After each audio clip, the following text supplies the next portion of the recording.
Good morning, everyone. Welcome to this week's episode of Breakfast with Boom. I am your host, MrBooMStickXL. And not only have I put together one of the biggest panels in the show's history, it is chock full of incredible talent. And we have a community member making his podcasting debut. That's right, folks. His first show ever. So let's be kind in the chat. The topics on tap are some of the hottest conversations in gaming. And we're going to give you the best 2 hours that you could find on YouTube. But before we get to the amazing topics, let me introduce this outstanding panel. First up, you know her from the Gaming Dosage podcast. She is the co-host of the brand new show Gaming After Dark, comic book fangirl, lover of everything that starts with the letters JRPG, classic video game enthusiast, and one of the coolest single moms I know. Please welcome Primal Eve. Oh man, holy intro. Thank you so much, Boom. I'm really happy to be here. Good morning, everybody. I'm a little exhausted because I decided to try out Apex Legends last night, and it was one of those moments where you start at like 8 p.m. and then next thing you know, the sun is rising. Oh no. Oh no. I am definitely I'm exhausted, but I'm happy to be here. Well, listen, it is always a pleasure to have you on the show. We always have a lot of fun. You are a true gamer, and we're going to probably, it's not in the topics list, but I would like to get everyone's thoughts on Apex Legends.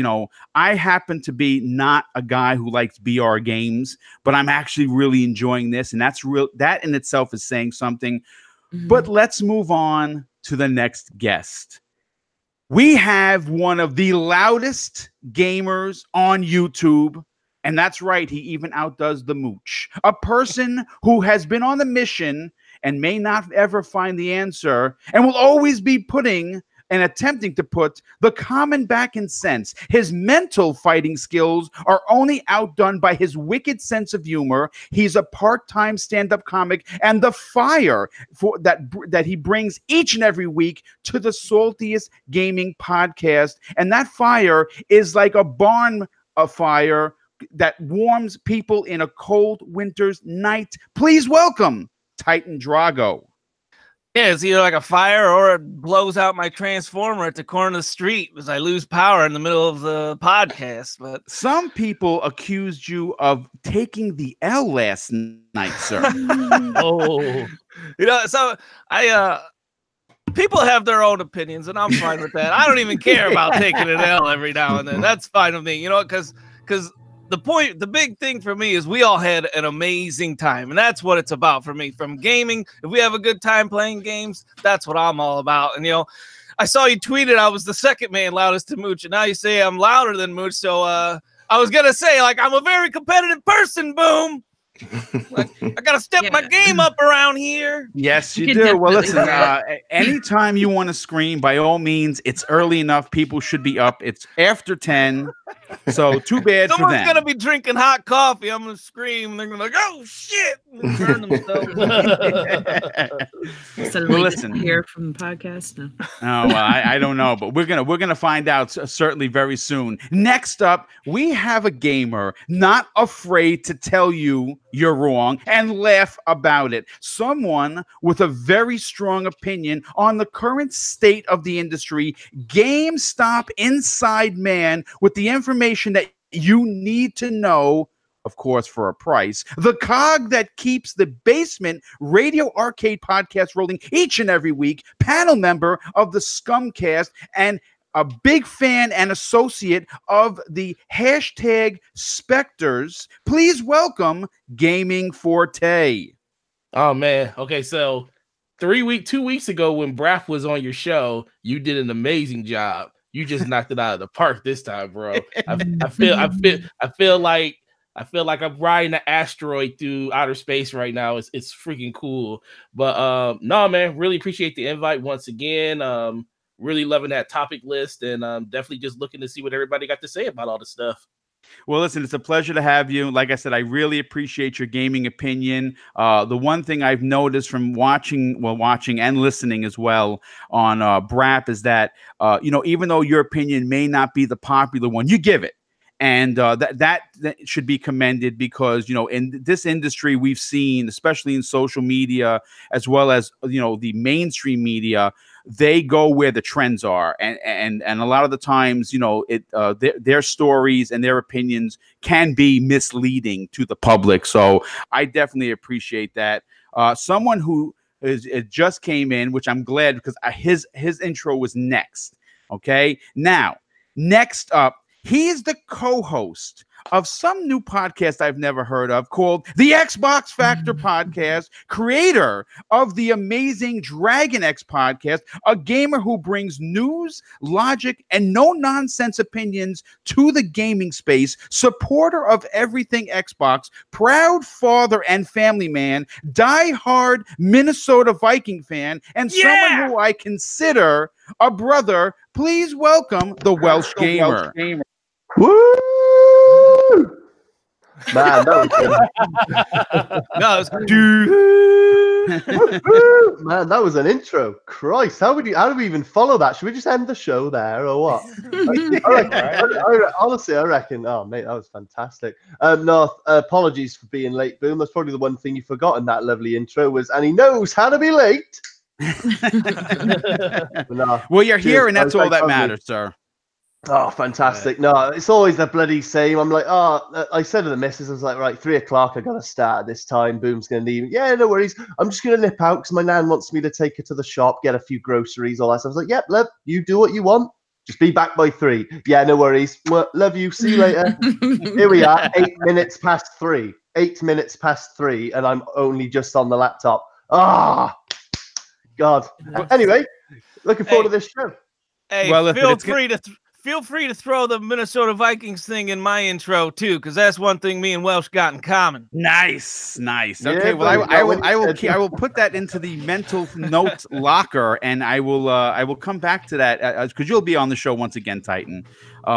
Next up, we have someone making his podcasting debut. He's known in the Twitterverse as the Tempest Son, Xbox One and PS4 supporter, proud father and husband, Apex Legend assassin, killer of all who cross his path in Kings Canyon, and one of the coolest community members I know. Please welcome Tempest. Holy crap, Boom. I've been listening for months, and I get my own intro on my first podcast. I love it. Thank you very, very much. I'm a nobody in the Twitter sphere for the most part. I have some followers. I'm very thankful. But if I can get an intro, you can get an intro for real. I can't even catch the show live sometimes. So I always, watch later. But I was able to be here today, and I asked Boom, I'm like, if you have a big panel, you do not have to include me. And his response to me was, dude, you're on. No questions asked. So you are an extremely stand-up guy, and I'm honored to be here. So thank you.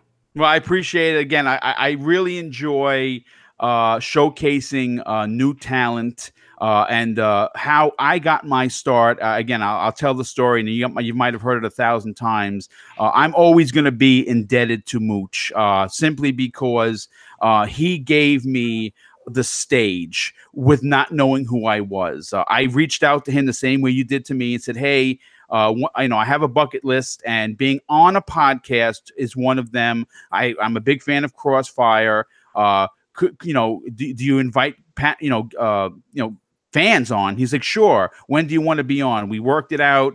And really, the rest is history. I thought I was getting on once and I'd be one and done. He asked me back the next week, and then the third week after that. And then he was like, listen, dude, everyone's loving what you have to say. They like your positive opinion. They like that you're an old school gamer who has new school ideas.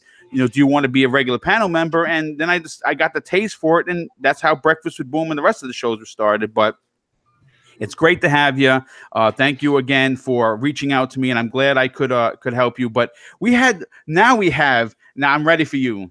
Slow-mo, welcome to the show. I have an intro. I think it might be the best one. So get ready. Here we go. Next and last, but certainly in no way least, we have someone who considers himself one bad mother, beep, and the first-person shooter department, decorated Division agent, savior of New York City's dollar flu outbreak, dark zone survivor, and a gamer who has a strong allegiance to the hashtag Spectres crew, panel member of the Basement Radio Arcade podcast, and the weight that keeps the Scumcast grounded. Please welcome my very good friend, Slow-Mo Backslap. Boom. That's what I'm talking about. Yeah, man. Look. that all that division talk, man, you got me hyped, man. It's been well, in honor of what we've been playing. I mean, come on. I mean, first of all, we were talking about it pre-game, and you know what? I had the Batman Arkham Crisis topic up first, but you know what? We're gonna make that second because the Division 2, the beta has been out for a couple of days. And, you know, I have to say this. I checked my stats on the Division 1, and I have over 36 days invested in that game. I loved it. I know a lot of people didn't. Some people like played it for a month and they were gone. I stayed trying to save New York with a lot of my friends. Slow-Mo, as you know, as we've already talked, we're going to be getting down with Division 2. My brother Neo Mental, who's in the chat, is also someone I play with all the time. I have to say this, you know, when they announced the Division 2, a lot of people were concerned about what the end game was going to be like, and I have to say, Ubisoft should be not only had to have the hat tipped, but really people need to stand up and applaud them, because if you've seen what they have been doing the last couple of days, the last couple of weeks, even like inside Xbox, all they kept talking about is endgame, endgame, endgame, endgame. What we're going to do after you do this. And I have to say, man, I've played about maybe 5 or 6 hours of this beta. Not only does it look fantastic, not only does it play absolutely insanely awesome, but on top of all of that, it is everything I wanted from the Division 1, and they added everything they didn't have to the Division 2. Slow-Mo, I want to get your take on this. You are a huge Division fan. Obviously, with that intro, I did a little digging. I know your stats. What are your takes? Okay. What are your takes on what Ubisoft has been able to do? The fact that they listen to the fan feedback is one of the most, I think, the best things about the Division 2 in itself. Well, yeah. First thing I want to say is you're absolutely right about how they took all the feedback they got from the first game, and some of it was warranted. Some of it I don't think was like the need to have a raid. I don't think a raid is absolutely necessary, but hey, people want a raid. You're getting 8-man raids now. It's like everything that people said they wanted from the first game, or they didn't like about the first game, or just improvements, have been showing up in this game. And it's just, yeah, you're right. Everyone needs to tip their hat to them, because, you know, this is a lot of things that a lot of people didn't expect, but now they're getting into it. And there are people who have been like Division, I wouldn't say haters, that I've seen now kind of turning, you know, towards the Division, like, hey, this is actually pretty good. I'm actually enjoying it. And AKA Mooch, I just had to say it. Yeah. But I mean, like for me, like some of the big improvements I'm seeing is just in like the regular story stuff alone. Like I haven't done in game yet. We'll get to do in game, I think, Sunday. Like they're like max level everyone, so you can get a taste of what in game's going to be like. But I'm looking at just like the regular, going through the story things. You have settlements now, not just the safe houses. Like in the first game, you have a safe house and then be in an area, and then, you know, you'll have like your typical basic missions that you have to do, and they're all really the same kind of copy and paste missions that everyone understands is that Ubisoft formula. But now it's like you have these settlements with their own individualized side missions that really pertain to that settlement. So it's really like, it really kind of weaves those side missions into the narrative and the story, which is, I think that's just awesome. It's phenomenal. The characters are way more interesting now than just, you know, Fei Lao with the one eye and one leg from the first game that everyone was just like, geez. So like, you know, fix that leg already, will you, lady? Exactly. Like how long are you gonna be having this eye patch? Like you can get a surgery at some point or something. So it's like, you know, like this it's really awesome. I've been playing. I actually got really super early yesterday and played it at like 5 a.m. before work. That's great. I got a good 2 hours in. Played with a couple of friends that I met from the first game yesterday evening, and I'm definitely gonna be playing with a whole bunch of people tonight. You know, if you guys see me online, Slow-Mo Backslap, hit me up. There are a lot of newer people trying to get into the game, and they're like, you know, like Lord Cognito yesterday, like threw his turret in front of like one of the big heavies, and I'm like, no, don't do like he had it on Twitter, and I'm like, you know, I'm trying to help people out. I'm like, hey, look, man, like don't ever throw your turret on the ground, man. Put it on a high spot. So get it on top of a car or something. Yeah. You know what it is? He hasn't really played.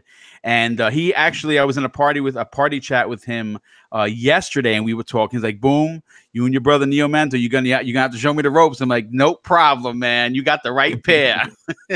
Exactly. Yeah, and like I was even talking to Luca this morning, and Luca, the Ashen Luca, shout out to her. She was asking me like last night. She's loving it, and she's definitely getting it now. And That's she's good. like, but That's good. She didn't know like how to apply her skills, like her turrets and seeker mines, to equip them onto her character. And I'm like, man, yeah. So I'm like, you know what? I'm like, when we get into it, when I'm able to get home this evening and you're online, I'll give you a quick run through. We'll start going do some free roam, just going around, seeing what's up. And there's a lot of newer things as well. Like you see these big question marks just appear out of nowhere. And I'm like, all right, let me go figure what that's about. It's a little bit more exploring than what was going on with in the first game in New York.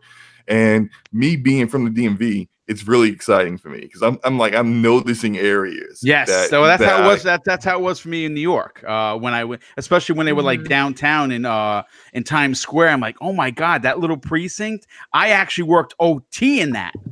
So yeah, that was a big deal, man. But you know what? Listen, we're like I said, this is we could talk 3 hours on this particular subject because absolutely we're all fans. But you know what?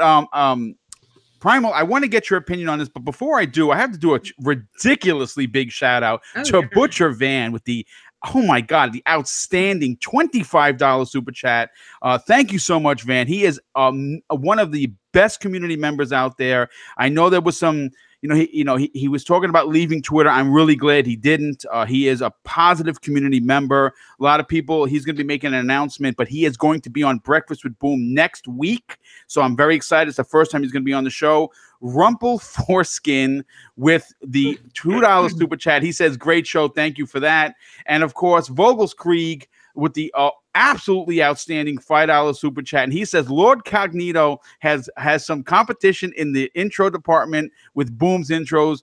Both have the best intros in you. Thank you so much. Yeah, like I said, I appreciate that. I appreciate it. It's the job of the host isn't just to talk about games. You guys take your time to spend 2 hours with me. The least I can do is put you in the best light possible, and I hope that I do that each and every week. But Primal, we were having some pre-game conversation, and the reason why I bring you second is because you had a very interesting, different take than what me and Slow-Mo had to say. Tell everyone what we talked about and why you felt that way. Well, okay, I'm kind of 50-50. Plus, you also had me check to see how many hours I put in the first one. I only have I only have 216, so it's a little less than what I thought. But when I got into the Division, I immediately went into Division mode after that first shot. I'm like, okay, cover. That cover is your best friend. You wanna be there at all times. Well, until later on, and then you start helping your friends that are a lot lower levels. But for me, I felt like I was playing the same game again. Yes, the game looks gorgeous. Yes, the gameplay is a million times better. I do like the fact that they did add raids, because I remember in the first one, there was that horrible glitch where you could have hundreds and hundreds of people in one room. And that was what I did all day, every day. I remember being like, my mind blew, because I'm standing there, and then all of a sudden, all these people start coming out of me, and I'm like, what is going on? Is this The Exorcist? Right, exactly. That was So I am glad that they kind of noticed that that was something that we liked to do, but in a lot less quantity of people. But for me, I know it's a different area and it is a different storyline, but you're still kind of doing the same thing.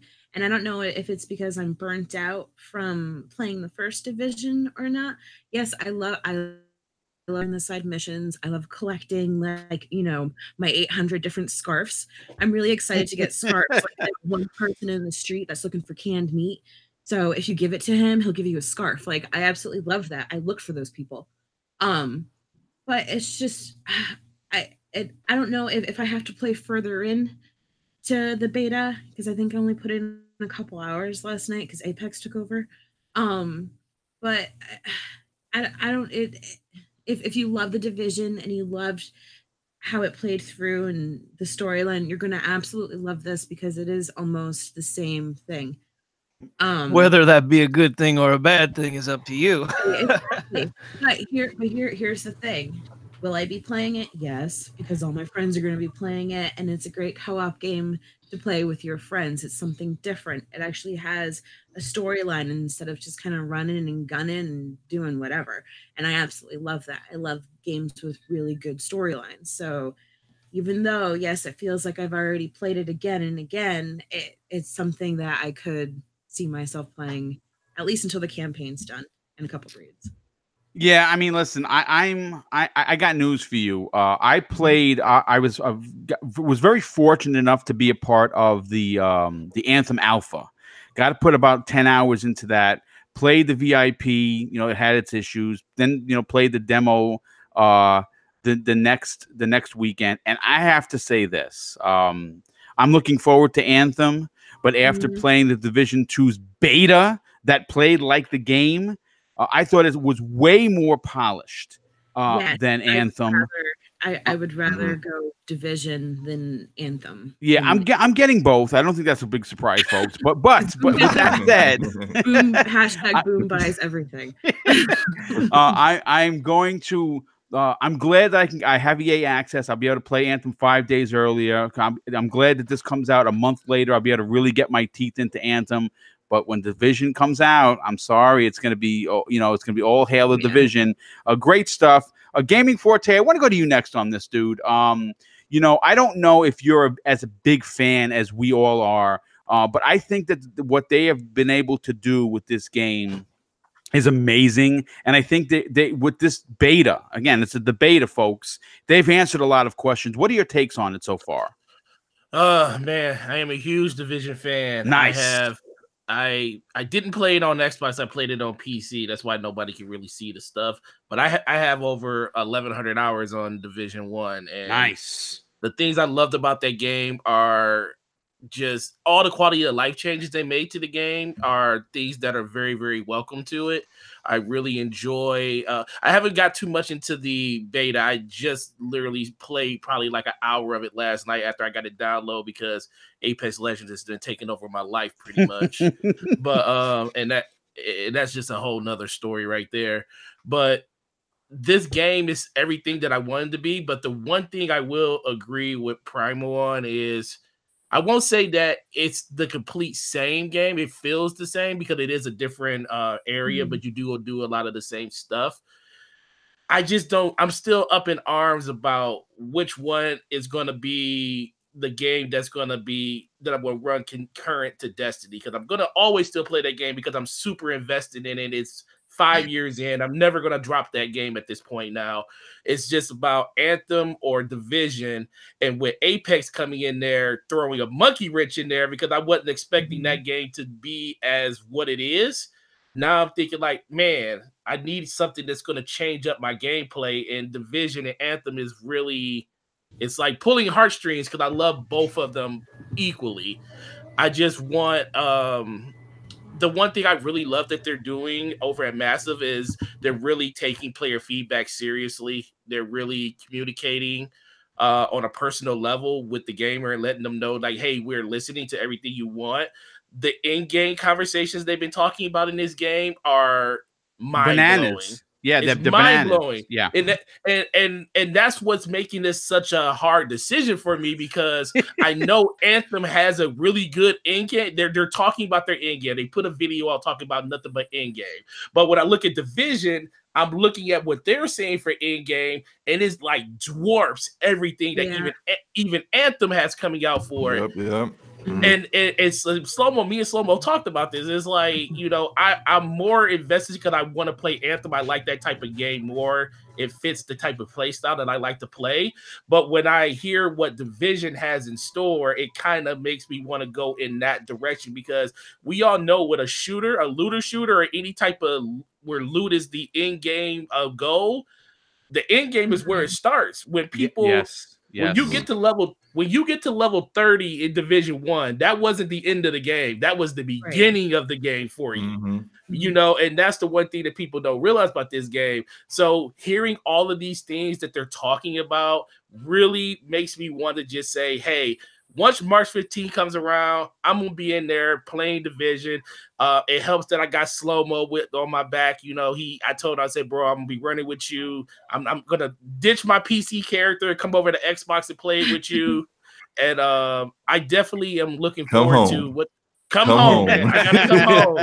Gotta come home. But I'm definitely looking forward to what they have to do. But like I said, it just comes down to that end game, and their end game just seems very superior to even at this point what Destiny has going on, and that's what I'm looking forward to the most. Nice. Forte makes a great point about how when you hit level 30, you hit max level, it becomes a different game. Like with the Division 1, and I know that they're going to do the same thing with the sequel. It's like when you get to end game and you thought, like, man, I'm really powerful. I'm level 30. Look at my gear. I'm killing all these enemies. And then you hit level 30 and it was just like, whoopsie, you thought you were strong, huh? Now you're like, your gear is nothing. You got trash on, basically. You wearing trash bags and that's literally no word of a lie. That is literally like my experience on the first Division game in a nutshell. Like, I was just like feeling good about myself. I was feeling myself, man. I felt like I could fill any shirt. I was like, man, it's like I'm gonna rock the Casbah. I'm gonna go into that dark zone, bloody headbutt folks and take their loot. I was like, shit's about to go down. And then I went in, and I felt like a baby. Amongst the bloody herd of rhinoceros. It was like, get out of the way. Oh man, it was horrible. You know what? But before I get to Titan Drago, two things. One, I have to say a big shout out to my brother Neo Mental in the chat, showing his brother the support. He says, and I quote, R.I.P. Anthem on 3/12/19. Real quick, I have to give another shout out, two big shout outs. Cedric H with the outstanding $5 super chat. He says, good morning to the panel and everyone in the chat. The hotel mission was fire. Yes, it certainly was. And Butcher Van, who gives me an additional $5 super chat. Van, thank you so much for that. He says, Division 2 tip, turn on parkour mode in the settings. You'll thank him later. And he's 100% right, because I've turned it on. That my brother told me about that, and it really does make a difference when you're getting shot at by 16 different people. But you know what, Titan, I don't, I want to get your opinion on whether or not, I don't know whether or not you're a big Division fan, but I kind of just want to get your take on what you've heard and what you've seen so far from what Ubisoft is letting everyone, look and see about. Yeah, so I played the first one, right?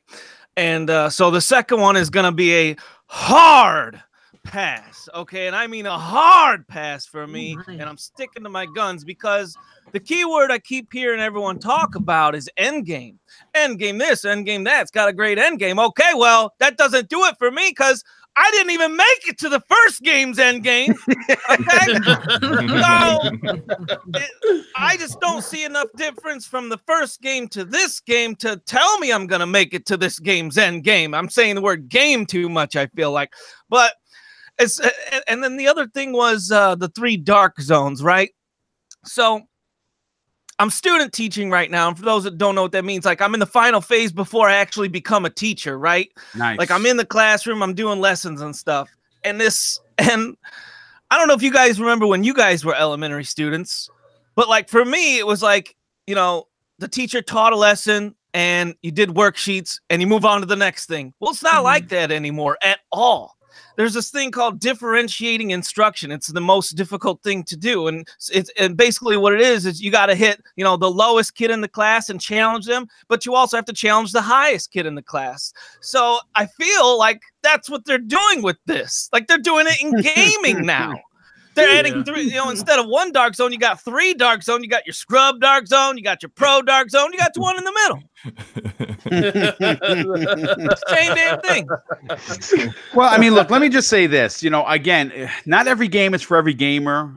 If you didn't have as much fun as we've all been talking about with 1, I don't know when it's gonna come to Game Pass. I'm never making that prediction again after the shit that I had to go through. But finally, I want the Boom was right shirt. I don't give a shit if it's 4 months later. Shadow of the Tomb Raider's in Game Pass, so suck it, crap gamer. In there. But you know what, Titan, I hear your point, and it is a good point. The Dark Zone does have 3 to 1 as opposed to 1. And we're gonna see. I'm super stoked. But Welsh, I want to get your opinion on this, dude.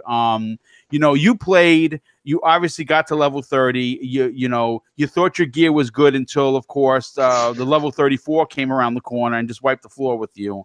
But what are your excitement for 2? Right. Well, do you know what? I'm gonna throw this out there. I don't mind if someone in the chat, in the live chat, wants to give me an L as well. As I know Titan was gifted a couple of L's as well. Yes, he was. I just saw that. But I will agree with Titan to some extent, because the Division 1, where my love for that game, where my passion and love for that game came in, was its single player.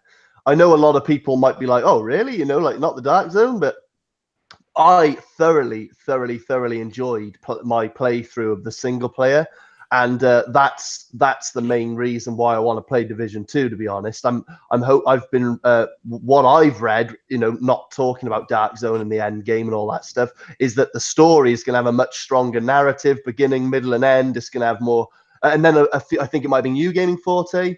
You said something about there being like more interesting characters and stuff like that. I mean, that to me is got my attention. That's got my attention. So the whole end game thing, I'm kind of with Titan. Like maybe not as strong, but I do agree with what he's saying, because for me, my experience of Division 1, I absolutely loved my time with it. But once it got to crunch time and it was like, yo, Dark Zone is here, like that's what's next, I never truly got along with it. So I'm looking forward to the Division 2 for what it has before that. But it looks a very good game. I've got the beta. I haven't actually played it yet. Yeah, you should give it a shot. It's definitely running really well. You'll get a nice taste of the story. One of the things that they came right out and said when they were starting to release all the information, that the single player campaign is 40+ hours, which is outstanding. You're really going to get your money's worth out of the game. And of course, if you invest in the incursions and the Dark Zone, and eventually I don't know if it's going to be called a raid or what they're going to probably, all I know is that I like the incursions, but the raid ideology with 8 players teaming up, now that has me very excited. I'll definitely do that, Boom. I will 100% do that. I mean, like, I'm not saying none of that like appeals to me, but the fact that it's going to have a 40-hour campaign, single player, that gets me. For me, I'm glad that Ubisoft is, or the people behind this game are, in fact, putting in that much time on its single player, because they could have quite easily done just a money grab situation where it's like, we'll give them like a little base game, like a few things to do, but like the game ends at, the Dark Zone, like that's the main thing, and we'll just add that as we go. So we'll charge them full price for nothing, basically. Just an online mode, like with some bloody sprinkles on it. But at least they're actually catering for the person who just might want to just play the single player. They might have no intention of playing the Dark Zone stuff, but no, I gotta say, some of that stuff with the 8-man raids, it does sound really cool. It does sound cool indeed. Yeah, definitely. Look, somebody want to add something? Oh yeah, I was gonna say, it's something that Massive Entertainment, the developer, acknowledged in most recent interviews. They said that when they did the first game early on in the game's life cycle, the end game was not that strong. It was basically just Dark Zone. And then if you didn't like Dark Zone, or if you weren't having a good time with it, there was really nothing more for you. Yeah. And as later on, if you play the Division now, if you started it, never played it before, started a character, get all the way to end game, you have so much more content to do for single player and multi and someone who wants to co-op with other people, do PvP. There are all kinds of activities. There are high value targets. There are gear sets that you can grind towards where it is tailored towards a solo player, like the Alpha Bridge gear set and the Nomad gear set. Those are, they're specifically created with the talents intertwined. Once you get more gear to put on, that helps a solo player like get past all the content, because a lot of it's kind of geared towards you having teammates and using that teamwork. Whereas with this game, they're already going to have a lot of that stuff already in there. They're going to have the skirmish in there, the 4v4 that they introduced like 2 years in on the first game. It's going to be there day one with this game. They're going to have the domination, which is like Control and Destiny. That's going to be there day one. You got the 3 different dark zones, and as Titan said, you got your baby dark zone, your middle dark zone, and your oh my god, everyone's crazy dark zone. But like really, like if you were around for the first game and with the Division community, there was a huge gap. It was very polarizing with the dark zone. It got a lot of people basically quitting the game because they thought it was unfair. It was a lot of the ganking and really just toxic behavior going on. I got jumped more times than I like to admit. Okay, and got my shit stolen. I felt like it was the 80s all over again. This was bullshit. Yeah, and the biggest issue is that some people wanted a PvE dark zone where it's just like there was no PvP in it. Some people wanted a dark zone where the gear was all normalized and it wasn't like, I don't have the time that these other people have to grind and get like a perfect min-max gear set to run around and headshot me and kill me in 0.2 seconds.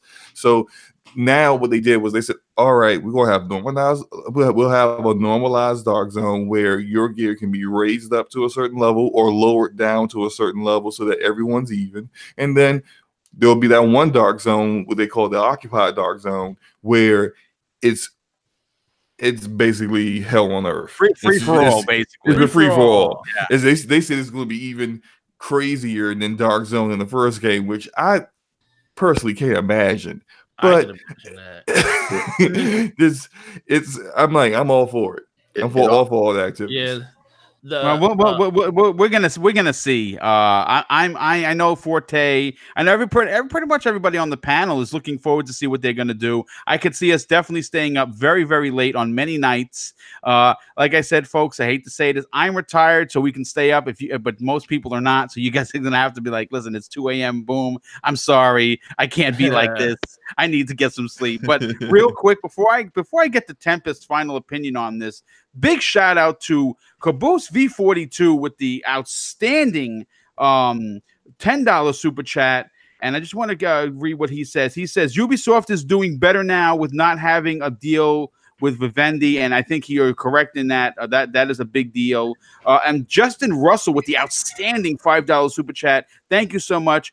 He says, should I get Anthem or the Division 2? I'm scared about Anthem not having an end game. I'm a big WoW player, and the end game is everything. Look, I got to be honest with you. I would hate to be the guy that told you to buy something you hated it, but I think the end game for the Division 2 looks stronger now from what we've seen than what they're doing in Anthem. I'm not taking anything away because I'm buying both, but I think that what has been shown so far, it looks to be in the Division 2's favor. But Tempest, I want to get your opinion. I saw you messaged me last night and you were downloading it. First of all, did you get a chance to play? And more importantly, are you interested in the Division 2? I did. I got to play it about 25 or so minutes this morning. But to get to my first impressions of Division, I just want to contrast now. to get to Anthem, Bioware is one of my favorite companies. I'm not picking on them, but a couple weeks ago, I couldn't even get in the first day. You know, that stuff happens. I'm not going to hate on them, but that first impressions when I finally got in, I was like, oh man, I'm so excited. You get through Fort Tarsis, and it just looks like you're walking in mud. You know, the frame rate's terrible. I finally get out into the Javelin. I try to fly around. My wife opened it up first. She was like, how do I even fly? There's no tutorial, no nothing. I'm like, all right, you know, what the heck? So I had that experience, still excited for it, but it has issues. Well, I load up the Division 2 this morning, and my goodness, just the intro alone gave me chills, the voice acting, everything. And then you finally get into the game, and you could say I was slow-mo backslapped, let me tell you. Because you're in this big sprawling field, and if you're used to the Division 1, you're in New York. You know, it's very samey the whole way. It's impressive, but very samey. Well, you're in this huge field, man. You're running around. There's a war zone going on right in front of you instantly. And it's amazing. The graphics are at this point second to none. I could tell that right away. Extremely smooth frame rate. The gunplay is phenomenal. You know, guns actually have recoil. You just can't sit there like COD, and it's not a laser beam. You know, so just everything about it. The cover, the movement of the agent looks legit. The sound, I'm a big sound buff. The sound was phenomenal coming through my headphones. You know, I was looking for bullet holes on me when I shoot my gun. I was like, what the heck's going on? So, no, I'm very impressed, and with the changes that they're making, I am very excited. There's just so much to play now. And then I know we're going to talk about it later, but you know, I would have played it yesterday, but you know, Apex is here. So there's going to be a lot of games fighting for your time. But you know, if it's good enough, you know, I'll play it. My wife will probably play it, and I am excited. The changes they're making are great. And one other change about the Dark Zone I wanted to say was it respects your time more. Not every piece of loot you have to extract. I think that is I think that's a big deal because some people's first impression of the Dark Zone is, ooh, I got loot. And little do they know, when they go to extract it, they get jumped and murdered by some people, and they no longer have loot. You know, yeah. So that's kind of a big deal. So just the variety, the whole fact that they said that the game literally transforms when you get to end game. You hit 30, and all of a sudden you're presented with an enemy faction that is different than great point, dude. Great point. So from the very get-go, I even believe they mentioned something on E3, you know, in July last year. The first thing they really said was, listen, we are developing this game from the end forward in a way. So I see no reason why this game can't keep people going and going and going. I mean, I think that's the way some movies or some games should be made. You should work out the ending first and make sure you have a strong finish. You know, cough, cough, Mass Effect 3.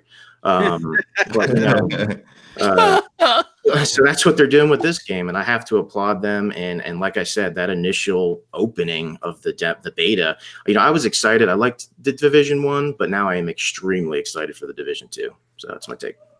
Well, listen. This was a great way to open up the show. I did not realize that 45 minutes was going to be on the Division, and it's okay. When you have a big panel, even if the show runs over just a little bit over the 2 hours, I kind of want to at least get 5 or 6 topics. But you know what? This was a fantastic way to open up the show. What I did not have on the docket, which I absolutely feel necessary to talk about, is we late sometime down the line we're going to be bringing up Apex Legends, because I think everyone is really jazzed about this game that was supposed to flop, right? Everyone heard about it. You saw social media. Yeah, it's going to suck. But before we get into that, I've been dying to talk about Batman Arkham Crisis. Now, I am a huge Batman fan. He's my favorite DC hero. What I really enjoy about Batman, besides being so dark and menacing and just a real kick-ass character, is the fact that he's a human being. He does not have any superpowers. His mind, the world's greatest detective, his gadgets, which I'm a big fan of. That's why I really like the Division 2, because I'm a gadgets kind of a guy. I am really stoked to talk about this particular topic, because there has been rumors floating. I mean, we're talking maybe at least 2 years of a new Batman game in development.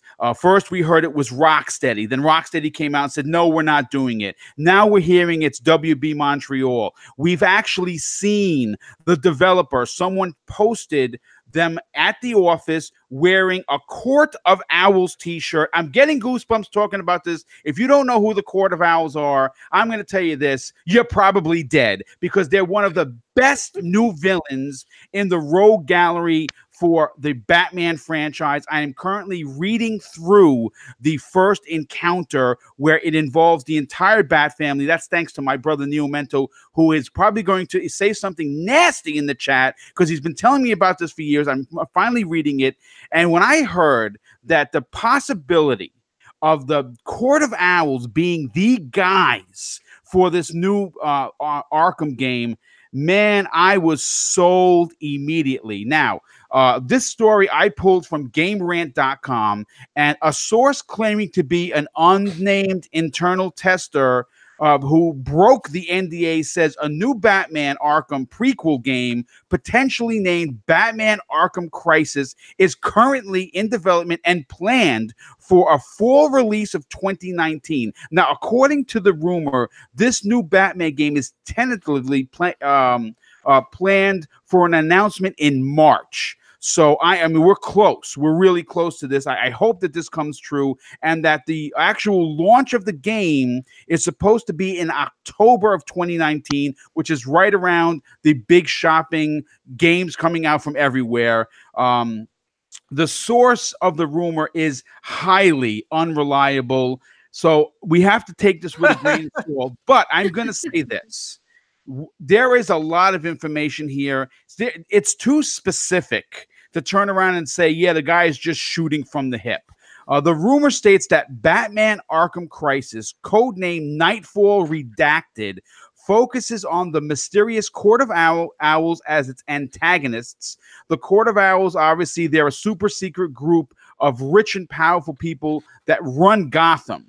That even Batman himself didn't know about until they exposed them, what they were doing, and they beat Batman down. But you see, what's really interesting about this particular topic is the Bat family, and that includes, of course, Batwoman, Batgirl, Dick Grayson, Jason Todd. I mean, you're going to get everyone. I'm not sure if they're going to involve Batman's son, but why not?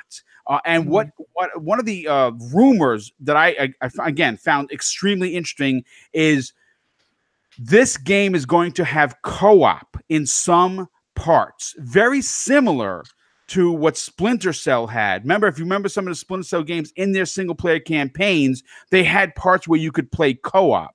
And that particular development director that worked at Ubisoft is now running this Batman project at Montreal WB. So, I mean, these are, I'm just saying, like, I may not be a detective or the world's greatest detective, but I did follow clues as a cop, and this seems like it's all real to me. Slow-mo, I want to get your take on this. Is the world ready for a new Batman? I think the world is ready for a new Batman, but I'm a little concerned that Rocksteady isn't doing it. Okay. You know, like I think back to Batman Arkham Origins, right? That's the one Batman Arkham game that isn't made by Rocksteady, correct?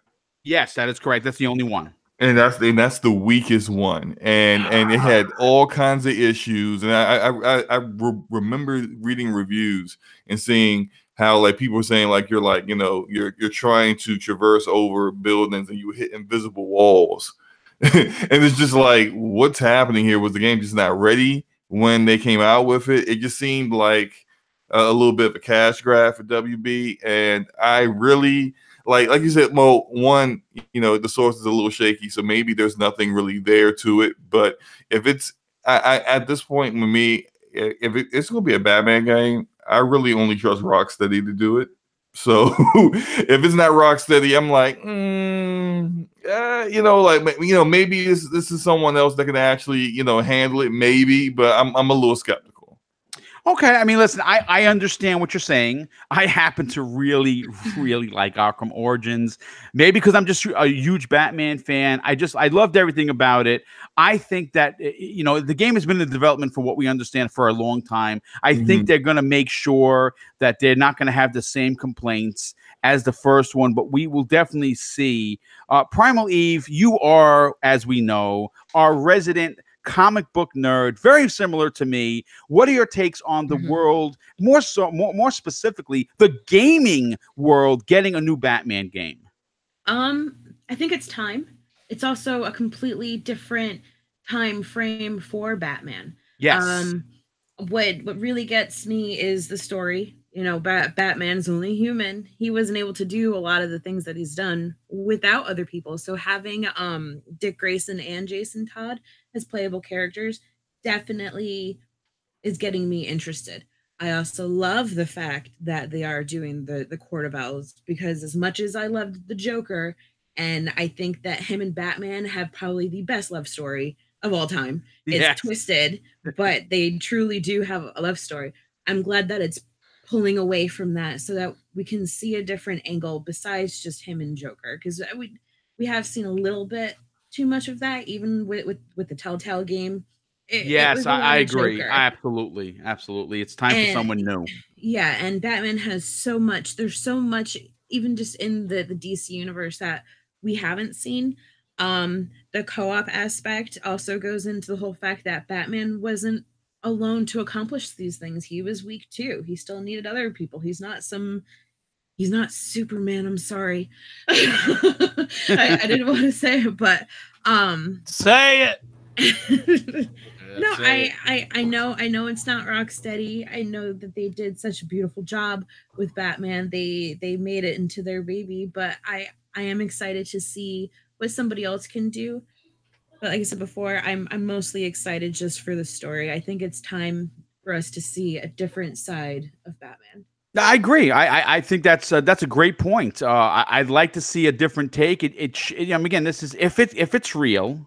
This is going to now be the fifth game in the series, right? Yeah. So change is good. Titan Drago, I want to get your opinion on this, dude. I think the last game that came out by Rocksteady was in 2015, I think. A lot of people liked it. Some people hated it. Some people had a mixed thing with the Batmobile use, and they felt like they were strong-armed into being the Bat Tank so many times. I happen to really enjoy WB Montreal's first go at it. What are your takes on the new Batman, and are you think the gaming world is ready for it? Well, I know a lot of people that are ready for it. I know a lot of people that are psyched about it. I know Dealer likes it, and So Shady, I know, likes that idea a lot too. Personally, I don't really. I wanted a Superman game, like primarily. I wanted a Superman game. Where is Superman? Is he buried right now? Is he not seen the sun yet? What's going on? Batman killed him. For real. That's it. That is what happened in the video game industry, ain't it? I like the deal co-op, but he just co-op. It's like, I got dibs on Batman. You get Alfred. You get to play as Robin. Anytime to co-op, I got Batman. Oh my god! Can I be Alfred? I want to be Alfred. I'm from Britain, so I can make a quality cup of tea. That's great. Yeah, man. So that's all I really had to say about it. I want to see more about this game before I get hyped, because I'm kind of with Slow-Mo on this one. Okay, I mean, listen, that makes perfect sense. A lot of people are a little gun shy when it comes to Montreal WB making the next Batman game. I'm like I said, I really enjoyed the first one. It did get a lot of shit. The Welsh gamer who has already claimed, that he's going to be Alfred in the next game because he does make a good spot of tea. What are your takes on a new Batman game for this year? As I'm not the biggest proponent of Batman games, I haven't actually played any of the Arkham games. Shoot me, I know, fraud. But yeah, I haven't touched any of them. So this for me, I'm just answering on from a third person's perspective. Are people ready for a new Batman game? To be honest, I think Batman is such a key character when you think of just comic books or superheroes or just. Batman is literally you ask anyone in the world, Batman will be in the first 5 or 6 heroes that you can think of. If, like, you know, you give someone a quick, like, right, name 5 heroes, one of them's bound to be Batman. Right. So I think you can never have. I don't think there'll ever be a bad time for a new Batman game. But the thing is, I'm just saying, again, I'm not a big proponent. I haven't played all the other ones, so shoot me down if it's blasphemy while I'm speaking right now. But I just think, like, there's bound to be another hero out there that hasn't seen the limelight. And I know, Titan, you said you want to see a Superman game, and I'm sure that'd be cool. But Superman is Superman. Like, fuck off, Superman. Literally, like I'd like to see personally, like, Green Arrow or the Flash or I could get on board with the Flash. Doesn't get as much attention. I could get on board with the Flash. That could be really fun. How about a Wonder Woman game? Let's get the women involved here. You know what I'm saying? Let's get a strong Wonder Woman. I'm going to say this, Welsh. Supposedly, again, nothing confirmed, and that pisses me off about Rocksteady. They were apparently working on a Justice League game. I don't know when we're ever going to see it. I mean, we may get Kojima's game before we get the Rocksteady game, and that's really saying something. Can I say something that I heard but isn't quite confirmed yet about Sure, that? go right ahead, bro. I heard it may actually be Suicide Squad. Yeah. Yeah, See, I've just jumped out the window. Sorry for you. You don't hear me on the mic anymore. Jumped out the window like Batman versus Superman did. Yeah, because I don't have a batarang or a bat hook to save me. That broken legs is all I'm getting out of the deal. You know what? Listen, I don't know. I listen. I'm excited. I hope that it is. We do get a new Batman game. If you add a Batman game and whatever else we're going to get in the fall of what we're already getting this year, 2019 might be the best year in gaming. I know we always say that every year is the best year, but this year is ridiculous. Gaming Forte, I want to get your opinion on this. You know, Batman obviously is a big character for DC. Probably one of their outside of Superman and Wonder Woman. One of the best. Do you think that the gaming world, is going to get a new Batman title from what we're hearing? Because this rumor isn't the first one. We've heard this for years now.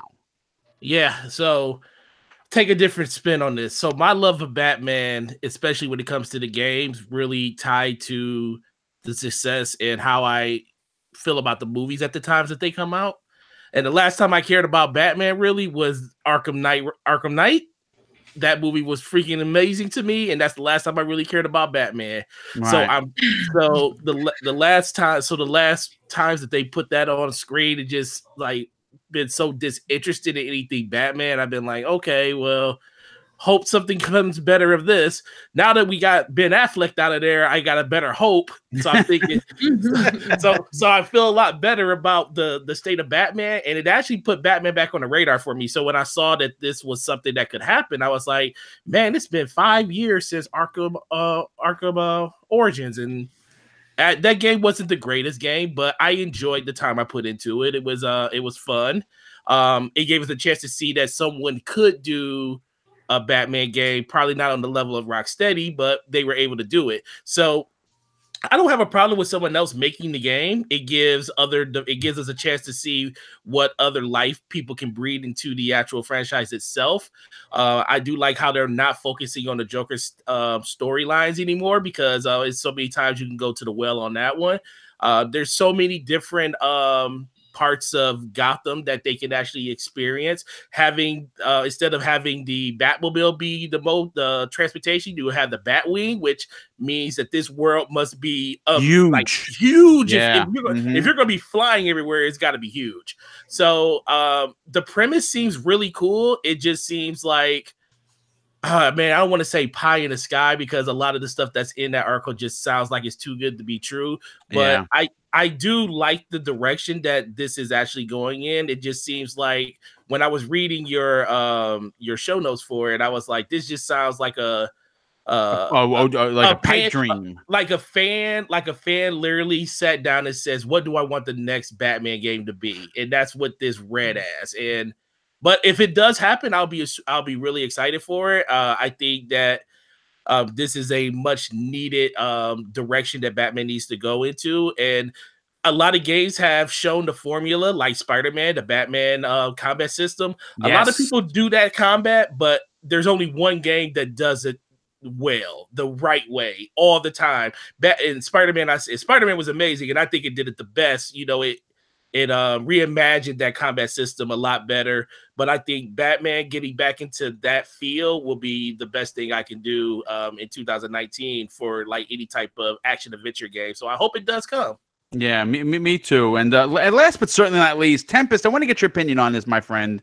Batman, big character. Obviously, the DC EU is in flux right now. Aquaman did great for them. And you know, obviously, which I didn't see it. I have it pre-ordered on Xbox Live Movies. It looks really good. But I think it's time to get Batman back in the swing of things, especially if you're going to involve the Court of Owls. What are your takes on this? Oh, he must have dropped out. Okay, I didn't even realize that. All right, you know, we'll come back around. Well, let me just. Oh, here, yep. Oh. There he is. He's Am I back in. Yes, you're back in, brother. All right, I apologize. My internet's being funny. No, that's all right. Don't worry about it. I was just basically asking your opinion on Batman, and do you want to see a new one in 2019? You know what? I do. Batman's not my favorite character. I do love him. He's not my favorite. To be honest with you, Spider-Man is probably in like my top 3, and he just had a game. But I will say this: I do think the Arkham games are king for comic book games. I think if you look at Batman's mechanics, if you look at the context of what you're doing in the game, I think he's the most accurate representation of what a hero does. Can you still hear me? Okay, good. Yeah. Keep going. I mean, he's a 230-pound pure muscle, man. He's a beefcake, all that, but he's still a man. So when you're sitting there fighting these thugs and there's, 10 of them surrounding you, it actually makes sense. If I have to punch this dude 5 times, it's like, well, okay, Batman's still a man, and that's why it's fun. Last time I checked, I think Spider-Man can bench press like 20,000 tons.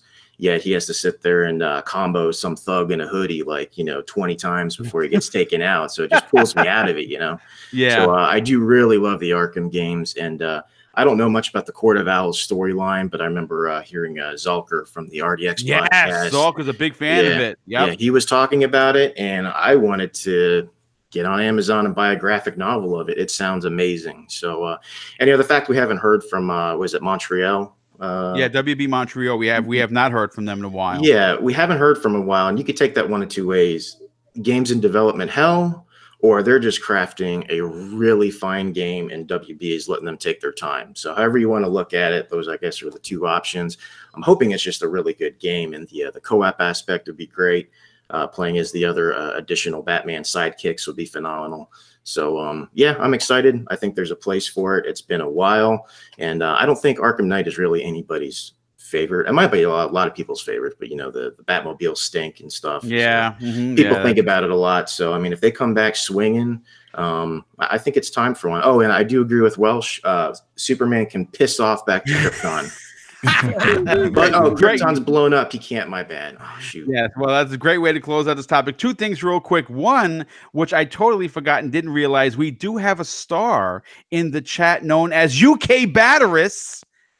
Oh man. Okay. He's let everyone know his secret identity. I'm sorry, dude. I know that your life is ruined. I'm sorry. You should have kept that under wraps. And what else? I just want to kind of throw this out to you. 2 things. We won't get into it because we're going to probably talk about it next week. But the Arkham games are in Game Pass, so get over there. Stop being a fraud and play these damn games already. But you know what? I want to move on to the next topic, and I put this in here specifically because Primal Eve is a huge fan, and you know what? I'm a huge fan of hers. So I wanted to add a topic that was interesting, but also can I say something, please? Yes, please. Go right ahead. No. I'm a fan of Eve too. Carry on. Okay, very good. That's good to hear. You got fans, Primarily. But I was going to say no because of being flattered and you're totally interrupting it, but since you added more, I'll allow it's okay. I'll allow it. I will allow it. Cyberpunk 2077 development team is over 60% larger than the Witcher 3 team. And that just tells me that this game is going to be absolutely tremendous. And the world is supposed to be, I mean, listen, if you're familiar with New York City, we have 5 boroughs. Well, according to information on that 48-minute video that they released last year, they have 6 of those boroughs, and they're supposed to be massive. And what's incredible to me is that in order to finish this game, they hired an additional 150 developers. Now, there was, there was some I guess negative news with CD Projekt Red when a publication known as Stockwatch reported the departure of Sebastian Stephen. And if you missed it, he is the creative director of he was the creative director of Cyberpunk 2077, and he left the team to join Blizzard Entertainment. That was a big mistake because Blizzard is garbage right now. But I mean, listen, we're all excited. We all played The Witcher 3, and in many circles, it's considered game of the generation for a lot of reasons. But Cyberpunk 2077 has had people excited since it was whispered about way back in the days. I think it was like 2013 when they started talking about this game. But I want to get the panel's opinion on this. Slow-mo, Cyberpunk 2077 has the potential to be like that rock star, monster that's just released in Red Dead Redemption 2. It's probably gonna it could possibly out trump that, if that's even possible. Are you excited for this? And what does it say to you as a gamer that they have 60% additional developers, more so than The Witcher 3, which was a masterpiece? Am I excited? Man, look, after seeing that, I feel like the game's coming out this year. Yes. And this is why. Yes. Because they already said you could play the game from beginning to end already before all this talk of like they've increased staff. It's got a 60% bigger staff than on Witcher 3. I'm thinking the game's coming out this year. And if it comes out this year, it's game of the year. Just like everyone else, you're fighting for second place. You're just fighting for a nomination. You just want to get on stage and say, hey, look, we did decent this year. We came in second place to Cyberpunk, because that's what's going to happen if it comes out this year. Game's going to be game of the year. Like that gameplay that I saw, that was like an hour of gameplay. They showed 48 minutes, year. man. Almost an hour. Yep. Oh, my God. Like, I mean, it was already amazing with like there was a couple of parts where you like enemy shooting at you and then you like rush at them, do this parkour slide around and like shotgun them in the face. Then you're like you got attachments coming out your arms, climbing on walls. It's amazing.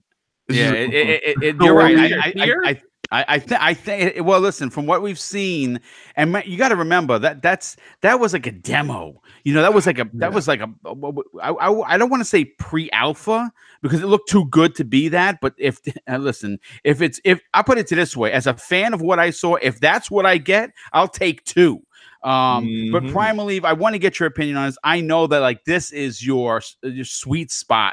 For talking gaming, to say the least. Hashtag moist, everyone. Yeah, it's been a while, but it's happening. Boom! It's happening right now. Live on the air, folks. Primal. With this information, there's a lot to unpack in the little excerpt I was able to get out of this story that I pulled from. I think it was Gaming Bolt. I think I said. 150 additional developers. When you think about that many people, and you think about The Witcher 3, it's unbelievable So take away with the information that we have. What is your excitement level on not only Cyberpunk 2077 but we might actually get it in 2019? First of all, with The Witcher, because I was so deep into finding out as much as I could about the game, and they had a really small production team, and then they hired a garage band to do vocals for their music, but they still came out with something absolutely beautiful. Now, the fact that they're increasing that means that they have more eyes and more talent to make something even bigger and better. They are so meticulous, and I've said this so many times. I stalked their website, and it always said the same thing, which was it'll be ready when it's ready. Of course, they'll have a game that's ready from beginning to end that could be playable now, but it's still not ready. And I love the fact that they are taking their sweet ass time to complete a game, unlike somebody else, EA, for whenever a game releases. You know, this fired, ladies and gentlemen. Excites me. But it's just everything about Boom. I'm so excited for this game. I have my ringtone is the Cyberpunk. Me too. Nice. Very nice. A lot of fans on this panel. This is a good topic then. I'm glad I picked this one.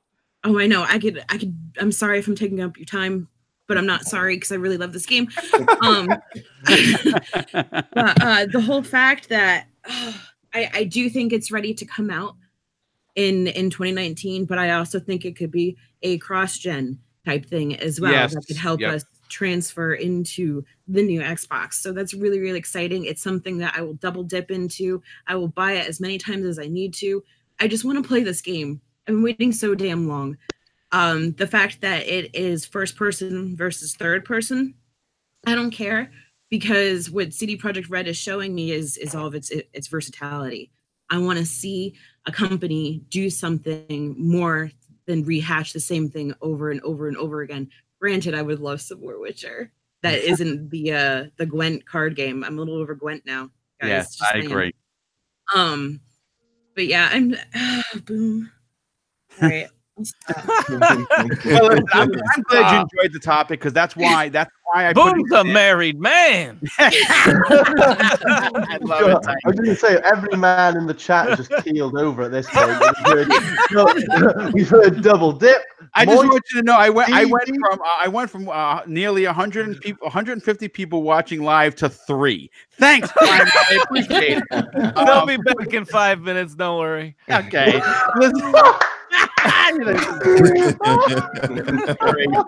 Drago, I want to get your opinion on this, dude. First of all, Primer brought up a really good point. There were a lot of talk about the first person versus third person. And you saw the ridiculous people out there. These are the I don't even know what you want to call them, the youngins of the industry that just kind of want that corner office. They want 6-figure salary and they want that $100,000 car. And you know what they did? Absolutely shit. They just basically were born and they want it all. And that doesn't happen.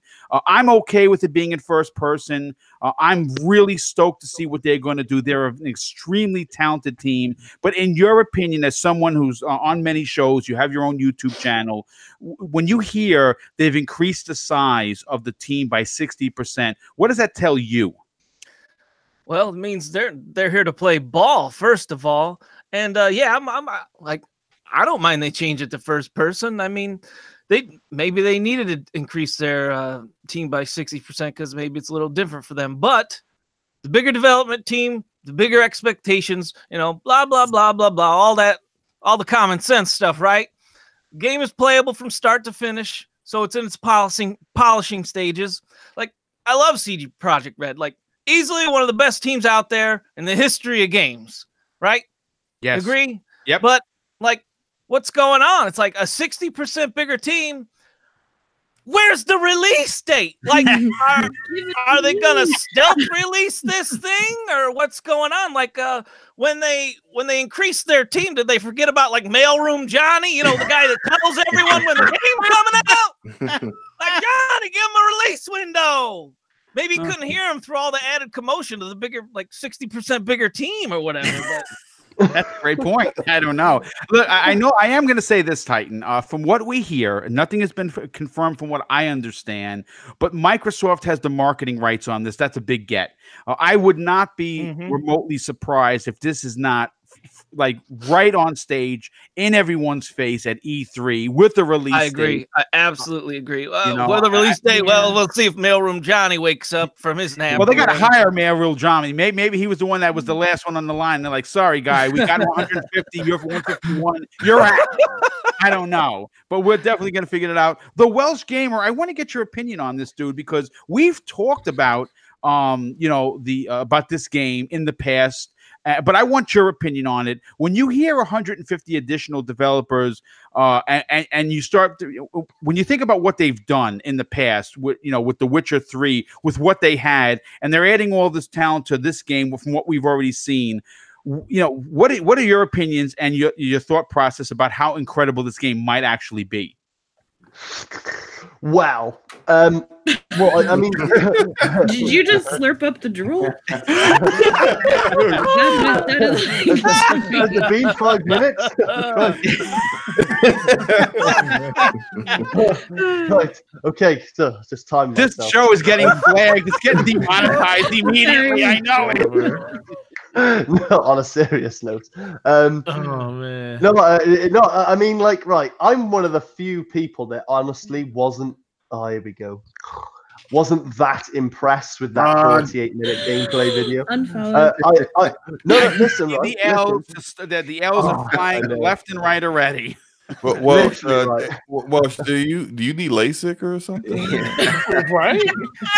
Well, I don't know what that is, but I'll have some. I don't know. What is it? No, it's eye surgery is what he's saying. Oh, right. I thought it was a drug, man. I was like, hey, hit me up, dude. Hey, I'll take it. Oh, I don't give a fuck. You need a Cyberpunk implant in your eyes is what you need. Right?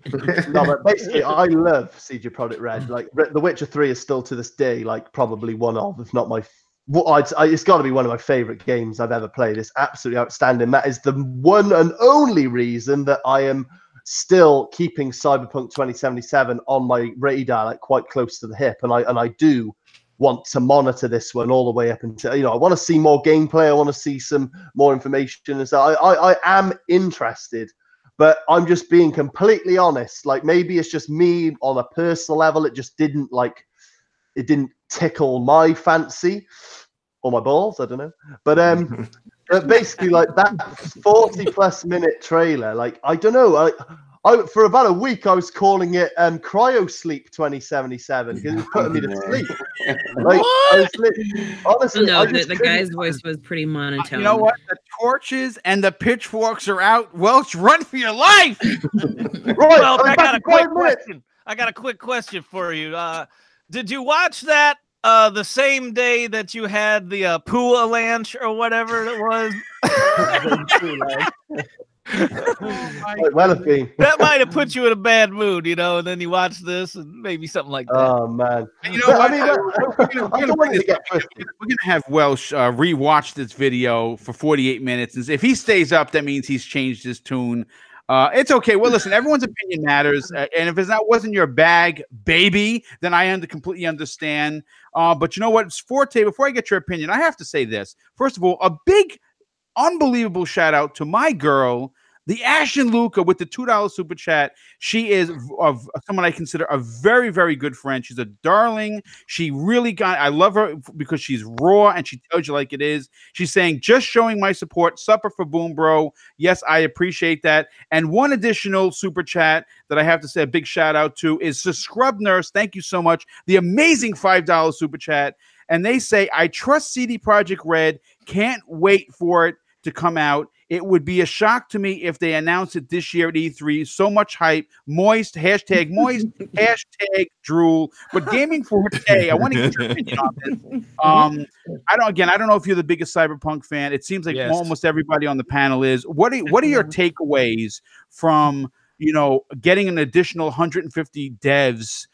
And like I said, listen, the work is there. CD Projekt Red, they are probably the most loved company within gaming. To me, it seems like they're taking this shit real serious. Yeah. I love Witcher 3. I played all 3 of them, and I was super invested in that story and beat Witcher 3 twice. over 90 hours each Mhm. played through. It was something, and it's something that will always stick with me when it comes to that franchise.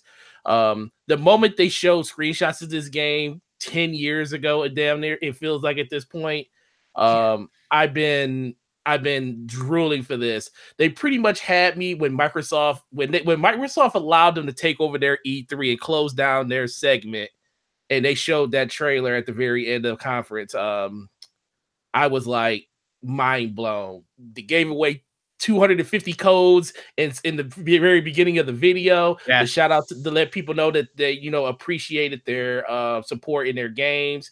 The fact that this company now doesn't have to rely on the government to actually help them make this game. Witcher did so well, they can actually hire 60%. 60% more staff to actually make this game possible.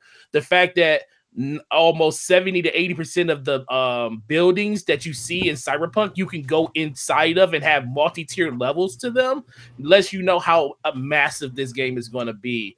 I am just like, at this point, I don't want to see any more about the game because I feel like I've seen enough and I don't want to be spoiled anymore. Gotcha. I just want the game to come out. And ultimately it comes down, I do believe in, like what Slomo said, the fact that the game is playable from beginning to end is a plus. And I think this is just the icing on the cake. Polish, get all these bugs that are probably in the game out of it. And if I don't see it by the end of this year, which a lot of games are actually opting to like shoot for the first quarter of the year now, I can see this game coming out February, March of next year, which would be perfectly fine for me too, because I think when it comes to games, we just need to let the developers take their time. And of all the developers that we talk about, CD Projekt Red deserves that opportunity. So when this game comes and they say it's ready when it's ready, I believe them 100% of it. I believe that. Listen, I want to say this: get it right. Get it right. Yep, get it right. Take your time, and when it comes out, whatever year it comes out, it could be January 1st of whatever. It's going to be Game of the Year. The next 364 days will not matter. But let's close out this topic with the Tempest. What are your takeaways? And I heard in your voice that you seem to be a fan of the company. Are you excited for Cyberpunk 2077? Extremely excited. I often look at the Witcher series as kind of like the Game of Thrones series, but for games. I mean, extremely good writing, the adult themed. Yes. So when I look at this game and when I saw it, I got Blade Runner vibes through and through and through. I love those movies. It just looks like I'm expecting like 80s synth music through the whole thing, that real punk feel from the 80s. Yes. I'm extremely excited for it. It looked amazing. I do think it's going to be on the E3 stage on Microsoft's conference this year, hopefully with a release date. But, the way Microsoft does things with forwards, backwards compatibility, I don't think you're going to get a second version for the Scarlet family of Xbox. No, it'll just be enhanced. I agree with you on that. Yeah. I mean, they'll be able to scale graphics. It's going to look phenomenal when it finally comes out. I personally was blown away by the 48 minutes. I mean, yes. My wife, for example, is the type of person that she doesn't look at anything before it comes out. She plays it. She likes it. She likes it. That's great. But I sat down and showed this 48-minute chunk of this game. And to me, it was like watching an episode of like just a really good show. Like I loved it. I think the character there's only one voice for the female, one voice for the male. And by doing that, you're going to get the Mass Effect effect. Your good voice talking through the whole thing. They don't have to voice 15 different females or males for the character. So V will be a real character, which I'm excited about. Just like Geralt was a real character, the only difference is you can make a V look however you want to look. So that's important to me. In fact, I was so excited about this game when I saw it. I was looking for anything like it, and I was like, you know what I could do? I went ahead and I got Fallout 4 for the PC, loaded it with a bunch of mods, and I was like, oh, okay, great. And I started playing. I was like, wah. It's just not the same. There's really, I don't think, any experience out there that's going to be like Cyberpunk, at least for a while. Yeah, I agree. Yeah, and the fact that there's so many extra people now. Look what they did with The Witcher. I mean, come on, 150 more people. Are you kidding? it's one to be excited for sure. Definitely gold standard. Yeah, oh, for sure. I mean, listen, I you know, again, Witcher is the game of the generation, regardless of how many people want to keep pushing the Red Dead Redemption 2, taking nothing away from that. That's a masterpiece. But I think when you look at what they did, who they are, how they got it done, it really does stand out as the game of the generation. And you know what? It seems as if Cyberpunk 2077 is going to now take over that title. But real quick, before we move on to the next topic, Step 99 with the outstanding $2 super chat, and he says the hype for Cyberpunk 2077 is incalculable. So I mean, I agree. I think that is going to be, again, we're hyped now. Like you hear everybody on this panel, we're all passionate about it. Even the Welsh, I mean, he's going to give it a go. I mean, obviously, it may not be his bag right now, but he may be like, well, you know what? I like them. I'm going to give it a shot, and it'll grow on him, and maybe it'll be his game of the year. We don't know. But everyone in the chat, everyone on the panel seems very excited, and we know nothing outside of what we've seen. So, well, they're going to have a story. Boom. Sorry to cut you off, but just in sync with what you're saying, I hated The Witcher 3. Like I was a day one buyer, and I played it for about like however many hours, and I was like, screw this game, it's absolute dog shit, and I didn't go back to it for nearly a whole year. And now it's my game of the gen. So Cyberpunk still has a chance. I love it. That's great. Cyberpunk still has a chance with the Welsh. Listen, that's good. Well, look, we're gonna move on to the next topic. And you know what? Again, Primal, this is for you, darling.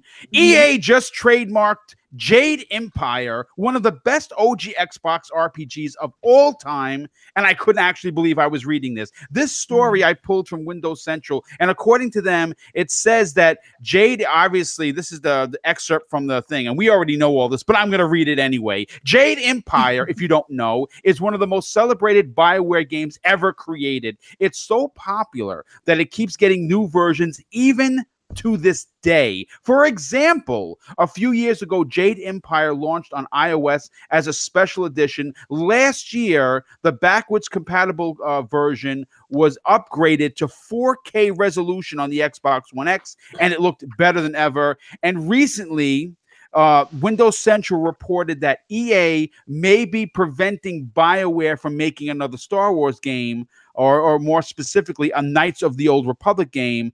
But according to this article, they may be allowing them to make Jade Empire 2. Now, look, here's the thing. I know HD remasters are considered to some a dirty word, or in some cases, companies looking to cash in. But I'm going to say this. I personally do not believe that at all, especially if you're a big fan of an older game. Now, back in 2016, Capcom was on the brink of bankruptcy, and they remastered all the Resident Evil titles from the 360 era, and some of that money was used to fund Resident Evil 7, and basically, I don't have to say any more about Capcom because the story is right there. But with that said, even though EA does not have a good reputation, and for good reason, I think that if Jade Empire is getting a remaster, again, they redid the trademark, so I don't know if it's going to be. I think no one knows at this point if it's going to be a Jade Empire 2. I'm hoping so. I would rather have something new, but I will say this: if they're going to release a Jade Empire remaster, where it's going to have real 4K, I guess looks to it better than what we've already gotten on the OG Xbox version, and they really go in there and they do like, I don't know, a Resident Evil 2 from the ground up Jade Empire. I'm all in. Take my money right now. Give me the achievements, give me the trophies, Right. give me another 80-hour BioWare game. I'm all in. Slow-mo backs up. I want to get your take on this. With this news, listen, they don't trademark something for nothing. And EA, we know that they are the whore masters of this industry, and they're always looking to make money. But do you think it's possible that they're going to have another team in BioWare actually make a Jade Empire 2? Well, All right, so first off, like I'm a big time Bioware fan. They're my favorite developer. I've played all of their games on consoles and some of the ones that used to be just on PC but got put on mobile or whatever. Like my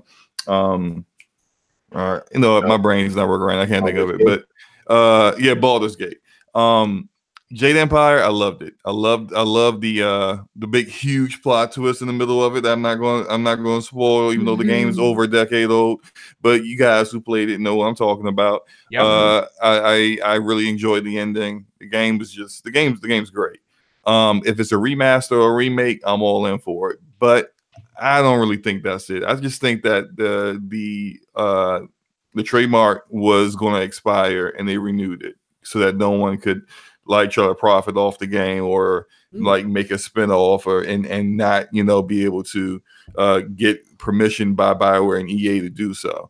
Bioware is two studios at this point that I'm aware of, Edmonton and Austin. Yes, correct. In the Edmonton team is the team that did the Mass Effect trilogy. The Austin team is the one that did the Dragon Age series. Right. And the one that is dead now, the Montreal team, is the one that did Andromeda. Right. And they got dissolved after Andromeda dropped. So I don't know who can do a Jade Empire game because the Edmonton team is caught up on Anthem. And if Anthem... There's the Old Republic team. Yeah, right? Well, yeah, but I mean... Who exactly is doing the old Republic? And I haven't played the Old Republic, so I don't know how much right now, as of right now, how much work is going into it. But I'm thinking if Anthem, I mean, look, if Anthem does great, then EA is going to be like, make me an Anthem 2. Yeah, exactly. And Austin is knee deep in Dragon Age 4 at this point. So it's just like, who could do this? Like maybe they might outsource it to a different team to do a remaster. Because I was just gonna say it's the way that you've broken it down, Slow-Mo, is actually fantastic and makes a lot of sense. It sounds like it would be more so a remaster of the original than a brand new one. Yeah, and it wouldn't be by anyone specifically in Bioware because they couldn't get KOTOR, they couldn't get that one approved, which really pissed me off because Knights of the Old Republic is like one of my top 5 games ever. Yeah, and it's just it would be great if they were a bigger studio that had more teams, but then I really wouldn't want Bioware to kind of water themselves down that way either. So, it's. Maybe they could do like a sequel, someday down the line. But if something's really going to happen and it's more than just, hey, we're just trying to renew our trademark so that no one tries to steal our IP, then hey, let's make it a remaster. Get it, push it out to someone like Blue Point. Blue Point Games makes really great point, dude. Yeah, I would make great remasters. I would trust Blue Point with that. Yeah.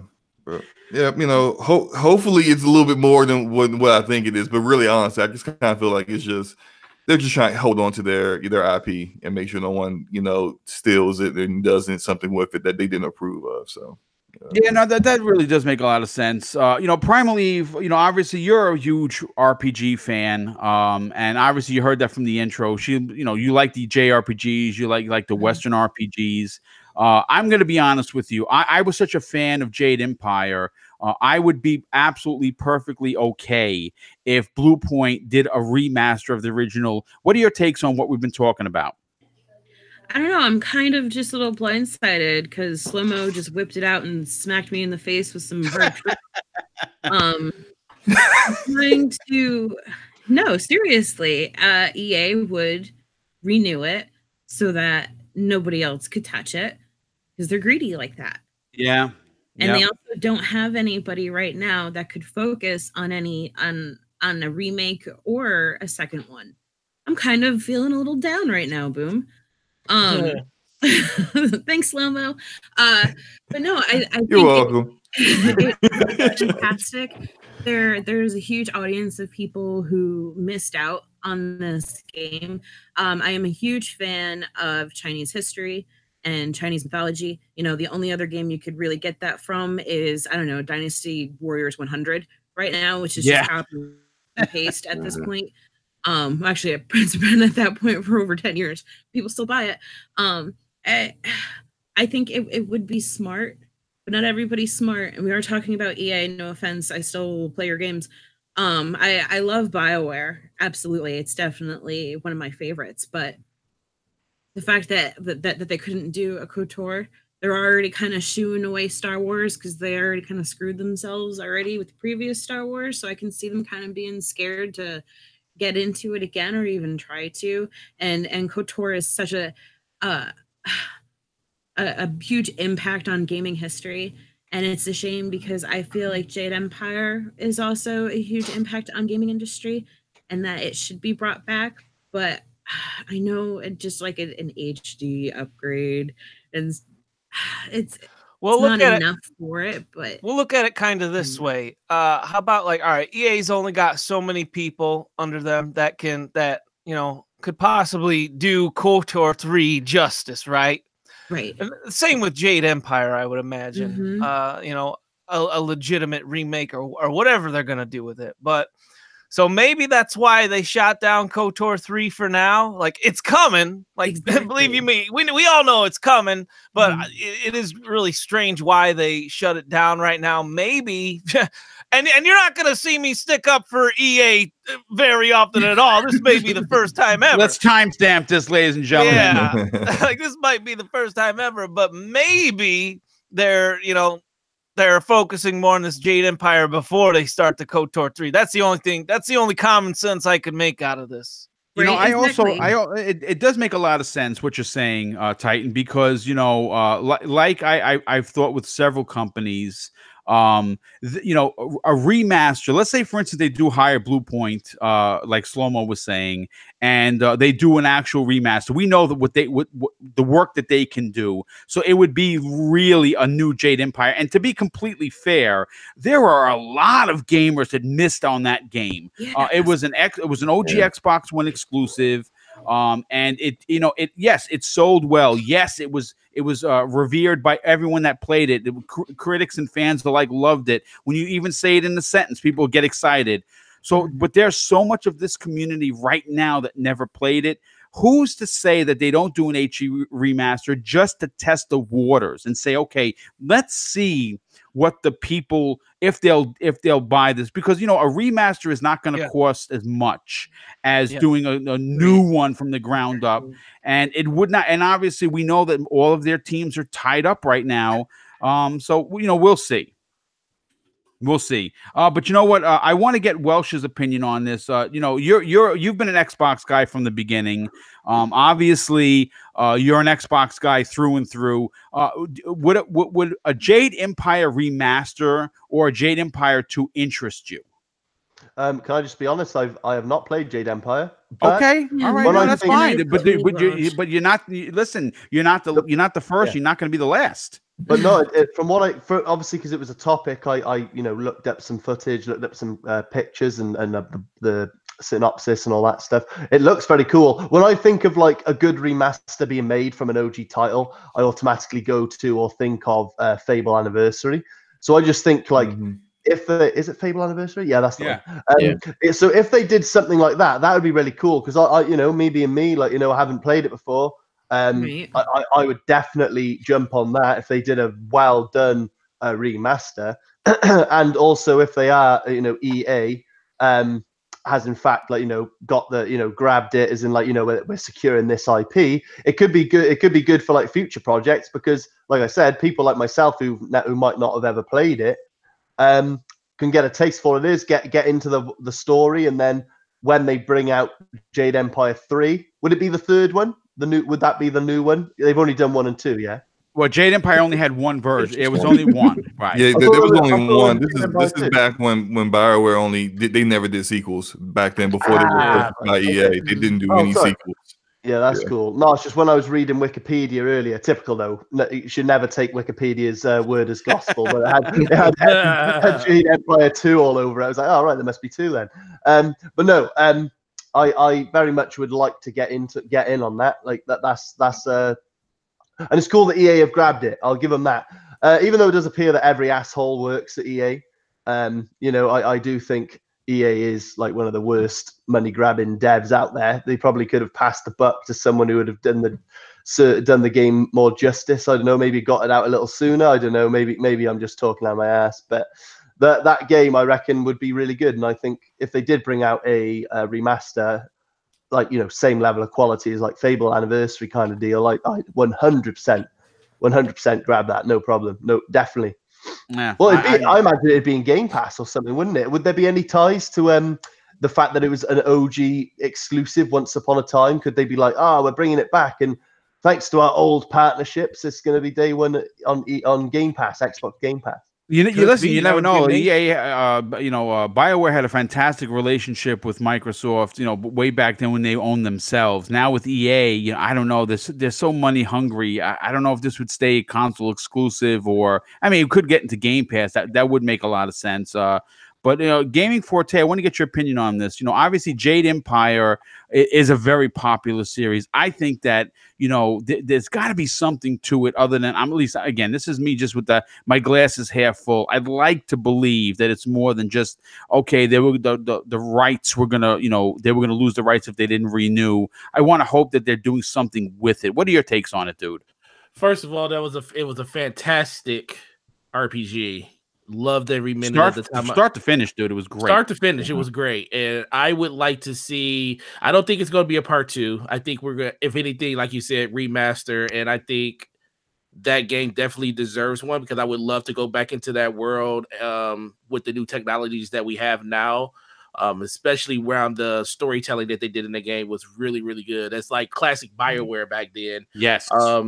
The biggest thing is slow-mo took a lot of that thunder, man. It was who's going to make this game, because like Montreal is all busy what they're doing, and you got Austin. Austin's the team that is doing Dragon Age, and they also keep doing Knights of the Old Republic for PC and stuff. So it's nowhere for this game to be made, and Blue Point is everybody's is their go-to when it comes to these remasters and stuff. So I can see that happening. But yeah, we all know publishers do not want to lose assets, and that's why these trademarks get renewed. So there is a conversation probably being had about when are we going to make this remaster? But it's just, with the way that EA wants to go about making their games now, you know, they talk about single player games not being the way of the future anymore. It's just like, well, why renew the actual license for this game? Let it go to someone else that actually wants to do something with it. But I would definitely appreciate to get a remaster to this game, or even another version of it, because just like Primal said, I love the Chinese culture and everything it has to do. I've been over to Japan a couple of times, and it's unless you're there to see it, it's something to behold. And having a game that's structured around that was really, really cool. So hopefully this is something that definitely comes true. I just don't know when it's going to happen. Yeah. Gaming Forte. Sorry, but did you just say I like the Chinese culture? I've been to Japan. I've been to Japan a couple of times. Yes, I literally lumped two different continents. I literally lumped two continents together. You are absolutely right, sir. Mate, don't get me wrong. If anyone's taken the confused dumbass trophy today, it's me. So you're safe, mate. But I just, when you said it, I was like, I never got an 8. And as I said it, and guess what? As I said it, I was like, well, what you put on the internet can't be taken back. So basically, if someone sends you the crying Jordan face, we're gonna know why. Yep. Yeah, and they put a picture of two continents next to each other, and say, "Hey, what's the difference between these two places?" It's like that bodybuilder that got interviewed like last year. It went viral, and he was like, they gave him the mic and was like, "So what's your secret, man? Like how does someone get this big?" And he goes, "Oh, the thing is, some people eat protein, some people eat chicken." It's like, chicken is protein, you fucking idiot. Yeah, I have I have more. I got more on another reason why I don't think it's going to be made, but I'll leave that to when we get to the EA portion of it. Yeah, well, like I said, we're gonna try to get to the EA thing. Like I said, those are long topics. We are, we're the show's gonna run a little over because, like I said, with this size of panel, you don't get to everything, and that's perfectly fine. But you know what? Last but certainly not least, I want to get Tempest. I know, obviously, I heard you chomping at the bit. You are obviously a fan of Jade Empire. Oh, yeah. What are your takes on the possibility of us getting a remaster more so than a 2? Much better for the remaster. I'll keep it short and sweet. I mean, it was a phenomenal game, and you are right. Not near enough people probably played it. I mean, not everybody had an Xbox or right that could play games back then, So it's primed for a remaster. EA's probably busy with everything they got going on. Bioware. I don't know how many teams they have, but if they own the IP. They can outsource it. I mean, Respawn Entertainment is now a part of EA, but Titanfall came out of the blue, and that was more of like a second party type deal. So who's to say that somebody else isn't going to pick it up? I mean, it was such a great game. Spruce up the mechanic. I mean, look, we just got Kingdom Hearts 3 after 14 years, and it's a fun game. It's a fun game. It's it's simple, but it's fun. I mean, take that style of gameplay, spruce it up, give it some better graphics. And the only issue I ever actually had with Jade Empire is, 1, it ended, and 2, it ended a little too soon. Like, I think my playtime on that puppy was like 17 hours or something. That's even low for like first Mass Effect status. So just. You beat it in 17 hours? I did, yeah. I don't know if there was difficulties. Yeah, I think it was like 17, 18 hours. I do know this much. When you get to the city at the end, the big city, I thought I was at like the game's just getting started section. I'm like, oh man, this is great. I'm exploring the city, yada yada. And I just wanted to see more of the story. I know there was more to do there, but I went, and the next like conflict, if you will, after that big city, the game ended at that like that temple. So I was like, wait, what? I was like, that's it? I was like, you kidding? So that was really my only gripe with it. I mean, it was phenomenal. So yeah, I do want another one, but we'll see what they do. Well, I mean, look, I think again, there has to be something behind it. EA has an opportunity to, they can keep. They have Bioware. They purchased them, obviously.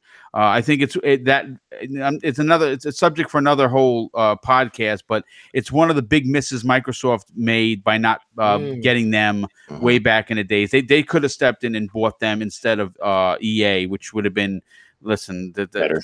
Way better. But at this point, it's good that everyone is interested. Some guy in the chat wrote that according to him, I don't know where he got the information from. Jade Empire sold 500,000 copies. That's not a lot. But you know what? I guarantee you, it would quadruple that number now in 2019 or beyond if they did a remaster of it for sure. Especially if it was a multi-plat. Because obviously, I'm not sure. I think it was Welsh that said it. Not a lot of people bought an actual Xbox back then. Well, that 500K was back then too, though. I mean, yeah, that's true. That is true. Yeah, I mean, a lot back there. Yeah. Well, listen. Let's move on to the next topic. And this one, hey, Boom. Before you move on, yes, just sir. in case anyone knows, you can play Jade Empire today if you want. Yes, you can. On Xbox One, it has been brought back, BC, and as you said before, it's remastered. It looks a lot better than it did back then. With especially if you got like a 4K TV, you're gonna be like, but, it looks a little better. And you can play it today if you want. So yeah, I think it's like $10. I hope. Oh, sorry, Boom. Sorry. No. Get Welsh. I was just gonna say, selfishly, I really hope that they do remaster it, because me too. I agree. The chances of me going back to the OG version is so slim, so slim. Even though I appreciate the fact that you said that, Slow-Mo. Like, I mean, I bet there's a lot of people out there less snobby than myself who will jump right on the older stuff. But like for me, I think I'd rather see it all tattered up and shiny. I think and plus, because I haven't played it, and that we are speculating that they might make a second one eventually, and this, that, and the other. I want to know what the hell's going on. So if they did a remaster, for people like me, it'd be great to get my feet in that pool, get into the story and enjoy because I love an open world game, and a lot of the classics were the best. Like Fable to this day is still one of my favorite games of all time, and they did a phenomenal, if I haven't said it 20 times already, they did a phenomenal remaster of that game. So I reckon it'd be cool if Jade Empire did the same. But hey, there we go. If they was to bring this game, if this game had achievements, yes, I would play it right now. Right now, yes, me too. Start to finish twice to get all the achievements. I agree. Exactly. That's probably true. I think a lot of people probably would pick it up. You know, just think it's one to enjoy it, and two, hey, you getting achievements too. So it goes. You know, there's a double benefit there. Yo, Slow-Mo. You know when you like watch a film or something, you're a dude.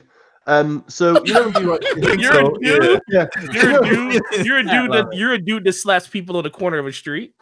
Well, I was just gonna say, like you know when you like watch a film and like say like an American football film and the ball hits some guy in the balls, and us as men, we instantly put our hands near our crotch and go, "Ooh, Christ, that hurt." Every time your picture comes up, I have a sting in my right cheek, and I'm just like, I feel the urge to like stretch my mouth out a little. It's like best picture in the business, no doubt. But let's move on to the next topic. I you know, this wasn't on the docket, but I feel it's necessary because everyone is having such a good time, and I want to talk about Apex Legends. Now, look, here's the thing, okay? I'm a huge Titanfall fan. I have the collector's editions, no surprise there. I have over 1,500 hours of play between both 1 and 2. I cannot get enough of the game. I'm going to be honest, was completely let down and devastated when Apex Legends was announced, simply because BoomStick does not play BR games, Battle Royale for short. I don't. It's just not my bag. I bought PUBG, didn't like it. Played Fortnite, can take it or leave it. And I didn't buy Call of Duty Black Ops 4 because I'm more of a single-player game. But I'm going to say this.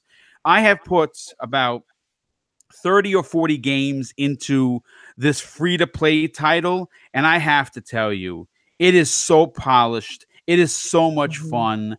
It has really changed my thinking about Battle Royale games. Vince Zampella and his team, once again, man, they proved that they just know how to make a really good shooter. Slow-Mo, I want to get your opinion on this. You know, this came out of nowhere. And when this was leaked, if you remember, everyone poo-pooed it. Oh, my God, another Battle Royale game. It's going to be shit. No Titanfall 3, complete garbage. It's a ripoff of Fortnite. And they amassed 71 million players so far. I don't even understand how that's freaking possible. Okay? Here's how it's possible. Oh, there goes again. To play. Yes. When it's free to play, everyone is like, you know, even the guy that's like, this game is going to be garbage. It's going to be trash. But I'll download it anyway just to say, hey, I played that garbage trash. Oh, wait, never mind. Oh, it's actually good. Oh, wait, I'm addicted now. What? I'm not playing anything else. See, that's how it works. When you have a free-to-play game and from a good developer that knows how to make first-person shooters, like people on the understand Respawn, these are the original Call of Duty guys. Like, this is that core team that left from Infinity Ward and went on and decided we're gonna make Titanfall. And Titanfall, like, people may have some complaints about Titanfall here and there, but what they can never say is the game didn't play well. It played awesome. But Titanfall 2 had the best campaign any first-person shooter I played this generation. Yeah. So like these guys know what they're doing, and then for them to come and make this kind of game, like, I mean, really, it's kind of ripe for the taking, because like Fortnite's the biggest battle royale game, but honestly, me personally, when I play the game, I mean, I think what really differentiates it is that there's the building aspect of it that was never really supposed to be a part of. I mean, it was from the original Fortnite game, Save the World, that no one ever plays. But also the cosmetics, and the kids love that stuff. Like, they love the dancing, they love the different skins and all that. You know, that's like $20 each, whatever. You know, each their own. But to have a battle royale that is a competent shooter, and they did a very smart thing by adding in some of the elements that you see like in Overwatch or Rainbow Six Siege, where each character has their own unique skills and abilities and plays differently. It adds a little bit more replay value for the gamer, because then they can get to learn like how to play with one character, and then once they get a little tired out, when they may start learning how to play with a different one. It's really good. Also, what's great about it, I think, on something that other battle royales don't have at all, is the ability to revive your teammates when they die. That's in there. That really like ramps up the difficulty and the challenge, because like now you're really playing as a team. You can pick up your teammate's tag, get over to a revive spot, and revive him. Maybe you never know. It could be another team camping that spot out, waiting for people to show up, trying to revive their buddies so they can get sniped. Like it's amazing. I played it Monday, and I played it a little bit after that, but I just been so busy with so many different games, and then the Division 2 beta came out, and everything goes on hold when that happened. So I'm gonna get back to it next week once the Division 2 beta is done, and I'm gonna really try to dig in some more and really start to learn all the different mechanics, and probably get with Forte, because Forte's been playing it like nonstop. He even stopped playing Destiny. So that's why I know like he's really in. He stopped playing Destiny. So yeah, the game's great, and I think for them to get some real legs with this, to have it really stay a game that people are playing in the long run, they need to start incorporating some of the things that Epic used with Fortnite to get the casual audience. The more like goofy ass dances, whatever. Like, just as long as you ain't stealing from celebrities and getting sued, right? But just don't do like that. Some of the stuff that the casual kids love about Fortnite, start incorporating some of those things into it, so the casuals can really get into it, and then also go mobile. Once they do that, it's a done deal. Yeah, you know what? I mean, listen, if it goes mobile, well, it's going to really just Good be luck. ridiculous. Primal Eve, I want to get your opinion on this. Have you played Apex Legends, and what are your takes on it? Have I played? I feel like my eyes are shut right now. I don't know what day of the week it is or what time it is. No, I used to be kind of really big into PUBG, and the last time I played, the fact that the environment killed me before I could even pick up, like, I don't know, a micro Uzi. I got really annoyed after that. So I completely cut out PUBG. Fortnite, I did have it originally for the actual campaign, where it was like a horde mode up against these alien things. I tried the battle royale on that. Nope. Now I go into this world of Apex Legends, and it is so well balanced with all the character classes. The weapons actually work. I can see my shots landing. Oh my god. I can see my shots landing. Like, that is such an amazing thing for me. It's a big deal for me for any game. Just the movement, how quick it is. I don't feel like it takes 100 years to go across the map. It's just everything just feels so good. It's also, you're able to play even by yourself, really, because of all the commands, and you can stick with your team as you land. Unlike in like PUBG, I'll be like, hey, where are you? And they're like, what? And they're all the way on the other map, and then we try and meet each other in the middle, and then we all end up dying, and then I end up yelling at him and kicking him out. But no, with Apex Legends, everything is considered, and I love that. And like it was said about the respawning, you're not fully dead yet. You still have a chance. And I think that's, I don't know, they really thought about every single aspect that it takes to make a battle royale game. And the fact that it just appeared out of nowhere was just crazy. They are smart. I also know that even though they said that they weren't making a Titanfall 3 now, doesn't mean that won't ever happen. But they're being smart and cashing in on this whole battle royale trend that's been going on. And they're doing it the right way. So kudos to them. I'm still not buying your $20 packs, but still kudos to them. Yeah, no, I agree. Listen, I'm hoping that this funds Titanfall 3 if it does well, and it looks like it's doing well. I kind of just want to address the chat. I might have gotten it wrong. I think it was I got it backwards. It was 10 million players in 72 hours. I don't know if because I heard last night on the Saltiest podcast someone said 72 million, and maybe that's how I got it wrong. I don't, but I will fact check that. From what I'm reading right now, according to the Washington Post, it was 10 million in 72 hours, and that in itself is still a ridiculous number. Titan Drago, I want to get to your opinion on this, dude. First of all, I'm still shocked that no one knew this was coming out. Like, how the hell did they keep this under wraps for so long? Fantastic job, yeah. Yes, unbelievable. What are your takes on Apex Legends, dude?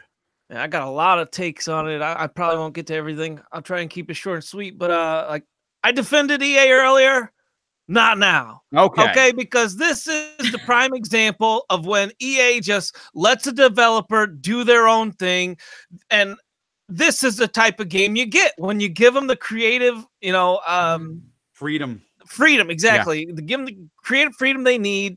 Quit poking at them. Quit telling them what needs to be in the game, what they need to fit in the game. And this is the kind of product you get. So take notes, EA. Stop putting your dirty hands in the pie. No one, you don't even wash your hands at this point. So, so I blame you, Boom. I really do. I blame you for me not playing this game last night because I had to wake up and do this show. Well, I am sorry, and I thank you, sir.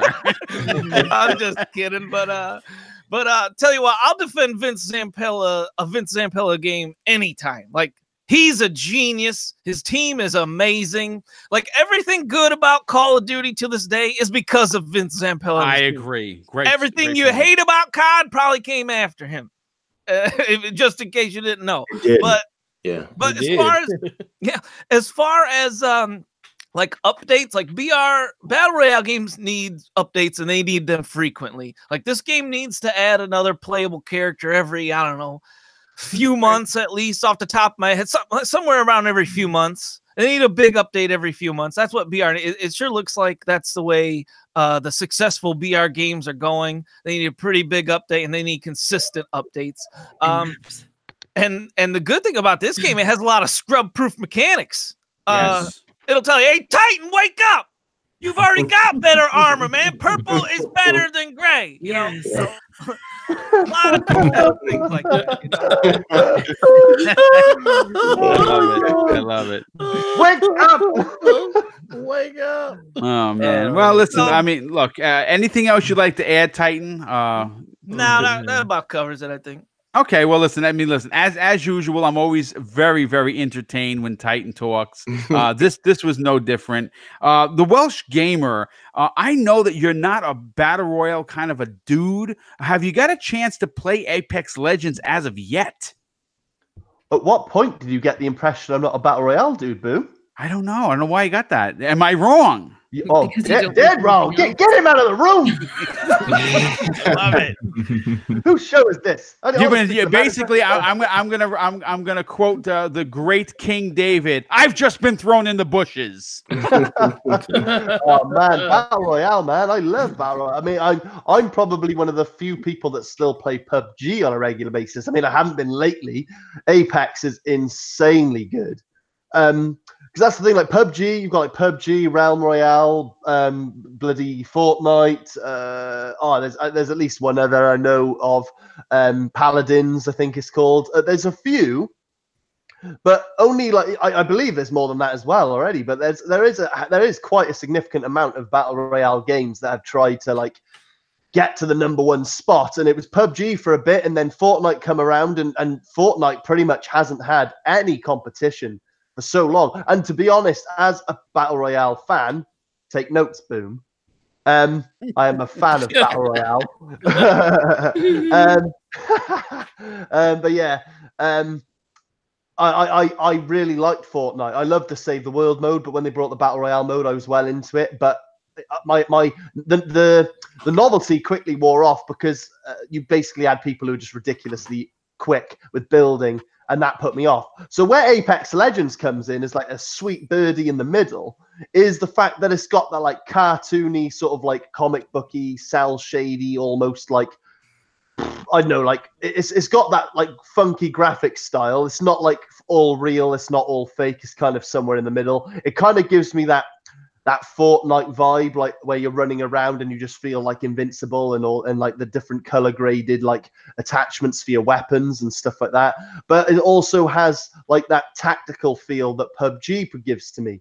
That's the thing. I don't think Apex Legends can actually be compared to either Fortnite or PUBG, because that'd be a disservice to Apex, because I think Apex has reinvented the battle royale genre in its own image, and it's doing its own thing, and it's very unique. It's nothing like all the other ones. It's the best one I've played, and I've only been playing it for a couple of days. It's phenomenal. Like Titan said, it is pretty much scrub proof. But what I think is pretty cool, though, is the fact that like all the new mechanics they've introduced, they've made it so smooth, crisp, simple, and almost you can't fuck up proof. Okay. That like you even if you're not talking directly to the people you're playing with and they're randoms, you can still get to the fight. I haven't won yet, but I've been second like a million times already, and it's doing my Sweden. I want to come first. God damn it! Well, I'm going to throw this in your face. I came in first once. I got my 75-point achievement, and it was with randoms. So take that. Suck it, Will Gamer. Oh man, that's after I get the battle royale insult as well. That's just but no, it's a fantastic game though. I'm glad you took the win, Boom. Hopefully I'll join the ranks soon. But what a game! I have to sing EA. Well, not EA. Fuck EA. Respawn. I have to sing Respawn its praises, because there was that rumor that floated around. I believe we talked about it a few weeks ago on the Xbox Factor, Boom, about like there was rumbles of like a battle royale mode coming for from the Titanfall devs. I mean, you were like, oh, they're gonna do battle royale. I'll be honest. While like it would have been cool to see another Titanfall game, I am really glad that they split off from Titanfall and shown that they can do multiple things. They can do a different project, and this just proves like their worth as a developer. Like Titanfall, for the most part, my opinion's pretty black and white on this. I think that the Titanfall 1 is the best one for the multiplayer. Titanfall 2's single player was great. If they make a Titanfall 3, just blend the two together. You got yourself a good game. Stay away from the Titanfall multiplayer. Titanfall 2 multiplayer, it's poo. But as for Respawn getting into the battle royale genre, man, they did it justice. Like, if there's anyone out there in the chat, I'm talking to you personally. If you like the look of PUBG, but it wasn't your bag for really obvious reasons, the fact that it's still a buggy, bloody cockfest mess, even after a whole year. And if you like the Fortnite concept, but you just don't want to be grinding just to learn how to build a freaking wooden wall or a brick stairway or something, like, get your ass over to Apex, because I'm telling you now, they've got you covered on all fronts. I think it's phenomenal. And you know what, you mentioned playing with randoms, and they make it really easy with the ping system. Yeah, exactly. Yes. You don't need ping to, you don't system's amazing. talk to them. It's great. Yeah, that's right. Even if you don't want to talk to anybody, someone will say, if your mic isn't activated, they're just paying something, and you'll know that's where everyone's going. Yeah. Or they'll ping there's a purple vest over here, because I played with a lot of randoms and everyone seemed to be on the same page. I didn't really play with any a-holes, so that's a big deal. Real quick, a big shout out to Rumple Foreskin. I always laugh when I say that. With the $5 super chat, he says, "It feels like I'm sitting around chatting with my buddies. I'm pretty sure that my profile pic is turning Welsh on, though, which is awkward." I don't know about that, but you know what? Gaming Forte, I know that you've been chomping at the bit to play this. I know. I mean, listen, let's just say this publicly. You stopped playing Destiny 2 to play this game, and you apparently cannot stop. Please give everyone your impressions of this masterpiece from Respawn Entertainment. Look, man, I got off work when they put up the stream for this game. I was at work. I was watching it. I was like, okay, this seems cool. We'll try it. So I get home, do my normal thing, log into Destiny, see what's going on over there. And I said, well, let me go down as I'm downloading Apex Legends in the background. So I'm doing that. Then I jumped into Apex Legends, and I was like, whoa, okay. this is something different. First game I played with randoms. Got a win. I was like, ooh, first game with randoms? Let's go. So then one of my friends hit me up and say, hey, I want to do this raid. So I did a raid on Destiny. And then I was like, I don't want to play this game. I got to go back to Apex. And ever since Tuesday, that's all I've been playing. Like, everybody pretty much said everything that really needs to be said about the game already.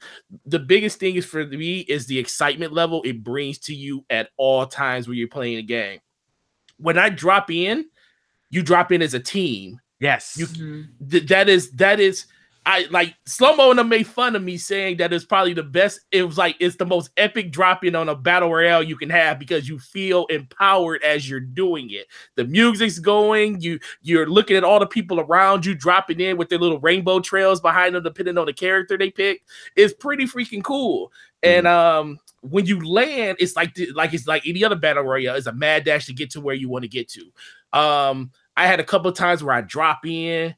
I would kill like 2 or 3 people. And then the thing would say, you are the kill leader. And then all your characters around you are saying, your character is like, hey, I'm the kill leader. Run in front of me.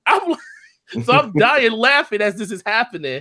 And then when you're running around the environment, the one thing that is so bland about battle royales to me is just the empty world. Like Fortnite does a little bit better with it just because you can see building structures in you can see the Tower of Pisa in the background that somebody built. So it brings a little bit of variety to the gameplay where PUBG, the map is static. So it's just what you see is what you get.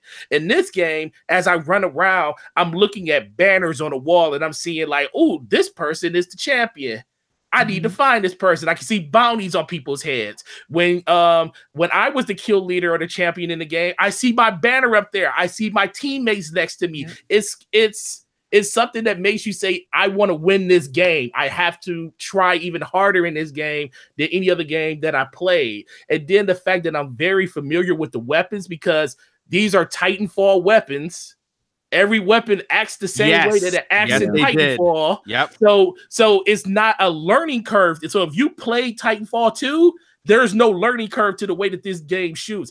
And Primal Eve was spot on that when I shoot my weapon and it goes where I know it's going to go. And when I hit something, I feel like I really did damage to it. And that is the number one thing that this battle royale brings to it. The ping system is the most incredible thing they did. We talked about the revives. That is amazing. Just the breadth of content that this game is going to have throughout the whole year. They came out and literally gave us a in-game plan for this game all the way through December. Yeah, it's crazy.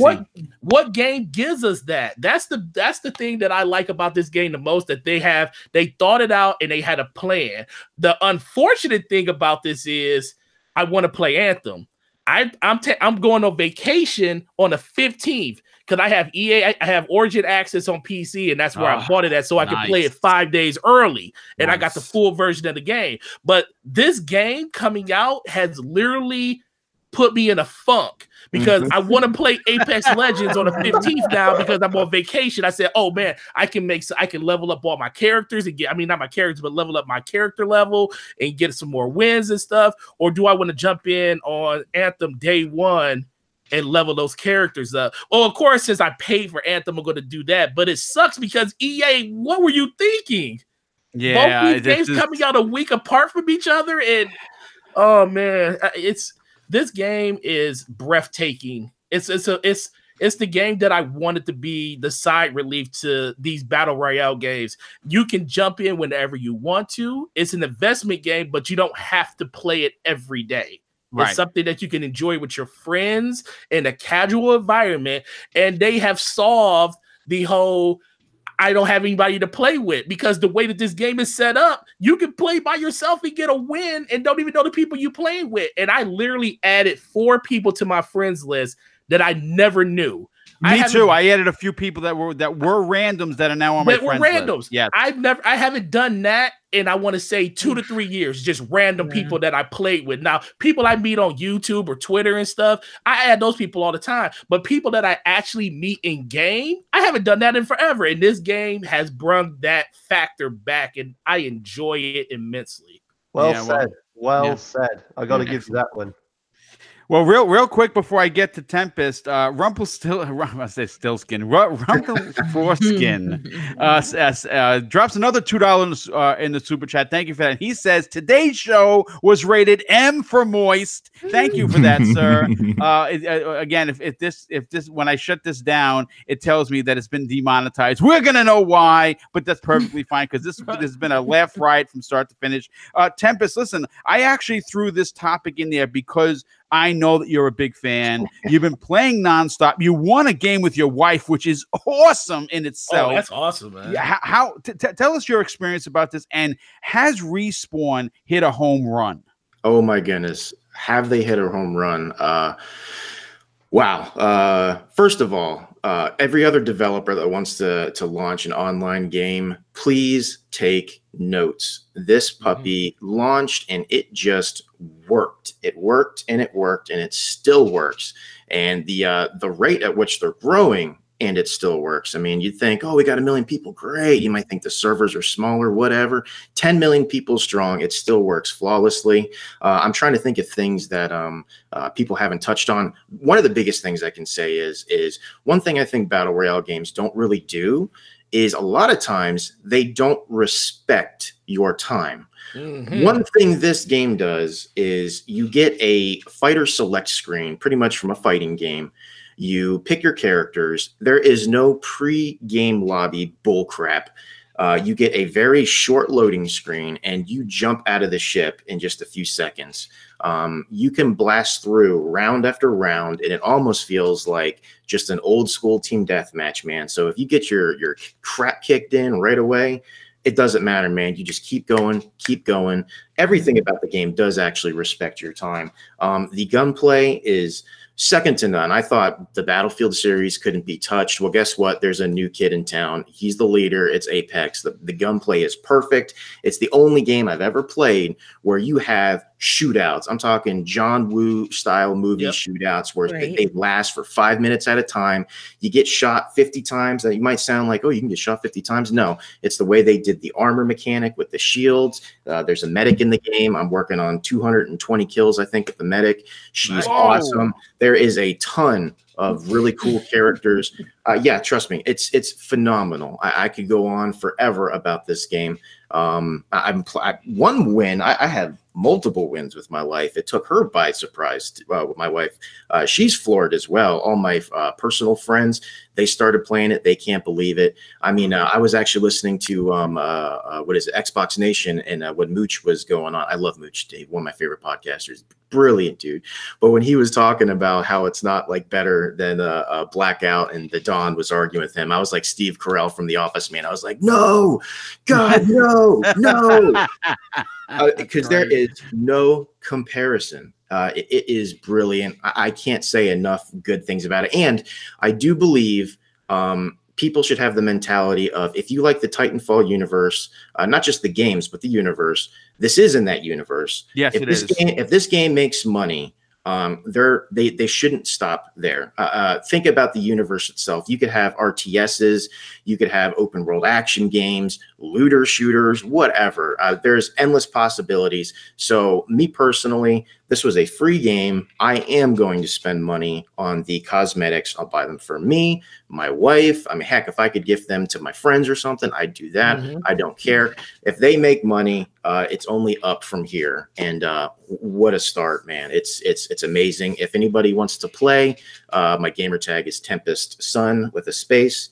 I will gladly play with you, and I have quite a few wins under my belt. The game just clicks with me. So if I can help you out in any way, I am there for you. Awesome. Adding you right now. I'm adding you right now, bro. When he said 241 kills, I was like, boy, like this dude's on my team. Boom, you're fired. Right? I thought my 76 was a lot. 220. Right? Yeah, or 218. Okay, I exaggerated a little. My so it's 218. That's not Oh, that okay. much of a Yeah. number. That's not that You're much. over That's not 200 that much of a kills, guy. difference. You're Yeah, a professional. So basically, my intro for you was spot on. Once again, Boom has done it. Heck yeah. Heck yeah. Real quick, Vols Cregan drops a $2 super chat. And he says Apex has solos and duos coming very soon. And there was a tweet from Vince Zampella just the other day where he says that there are tons of new additions coming to Apex Legends. Stay tuned. And that's where it ended. And listen, I'm not a battle royale fan, and I'm playing this game, and that in itself should really say what this game has done, because I'm a huge Titanfall fan. But you know, this is so different than Titanfall, but also kind of the same, I guess is a good way to put it. But I want to just say this show has been absolutely outstanding from start to finish. Yeah, we only got a handful of topics, but everyone was so good that, I mean, just everyone had such incredible opinions. We got to hear Titan Drago yell, which is always great. That always adds to it. So I want to get everyone out of here because we are closing in on 2.5 hour show, which is amazing. Thank you guys for hanging out. Before I do that, real quick, Smitty Smith with the $10 super chat. He says, my goodness, this show today was absolutely fabulous. I have been smiling and laughing the whole time. The whole panel, mods, and chat were fantastic. Oh, and Rumple Foreskin is a straight legend. Yes, he certainly is. And so are you, Smitty. You're a big supporter of this show. Thank you so much. But let's get everyone out of here. Slow-mo, look, here's the thing. I always say this. I think that your pick is legendary. It was once again proven that you had the Welsh gamer feeling as if he was getting slapped in the face every time you came on the screen, which is hilarious. But you know, you are a big voice in this community. I love your work. I'm so glad I had you guys on the last time where we did, Double Barrel Gaming Presents. But having you on the show is always a treat for me because I really enjoy hanging out with you. I look forward to our missions in Washington, D.C. in the upcoming Division 2. Tell everyone where they can find you on Twitter and, more importantly, on YouTube. Well, first off, Boom, thanks again for having me. I'm glad I was off today to be able to get in. And again, thanks for, featuring Brap on your show. It really helped out, helping us get over 1K subs on YouTube. And you guys can catch me on Twitter, same name, Slow-Mo Backslap. And also on Saturdays on the Scumcast with the Ash and Luca. It won't be a Scumcast tomorrow, but we will be back next week. But Nice. Had a great time. The panel's been awesome. Chat's been awesome. And you guys have a great weekend. Yes. Well, thanks again, dude. It's always a pleasure having you. Primal Eve, darling. It is always fantastic to have you on the show. We always have a hoot. You are actually one of my favorite YouTubers. I do respect that your opinion. You are a diehard gamer, and you are one of the coolest chicks that I know. Please tell everyone where they can follow you on Twitter, but more importantly, check your work out on YouTube and tell everyone about your new show with the amazing and very nasty at times, Noof Nukem. All right. Well, guys, if you want to follow me and figure out what podcast I'm on and what I'm up to, you can follow me at Twitter at Primal Eve. I'm also on Xbox and PSN, also Primal Eve. And if you want to hear more of me, unfortunately, I am no longer on the Game Dosage podcast, which will be returning next Monday. So it'd be really awesome if you guys could go support my guys. They're great. But yes, I did start a new show with Noof Nukem, and it is called Gaming After Dark. It is an adult podcast. There is explicit language and adult humor throughout the entire show. So it is 18 plus. Don't try and lie, hopefully. Well, they don't know what you're getting into with Noof in it at this point. Well, the thing is, shame on them. Yes, I agree. The thing is that I can make Noof blush. So the show gets very, very interesting. We do talk about gaming and other topics. So it'd be great to see some of you join in and chat and have a good time with us. Yeah, well, listen, the first show was fantastic, Primal, and I think you guys are going to have a tremendous amount of success with that particular show because you know what? It is an adult themed show, and that's good. You know, again, everyone knows, like I said, unicorns and rainbows all day with Boom, and I try to keep the show kind of PG-13-ish because I do have a lot of kids that listen to it, but you are really good at what you do, and when you guys mix in the adult humor and the gaming, it is a winning combination. I think you guys have something special there, and I'm going to wish you guys the best of luck with that.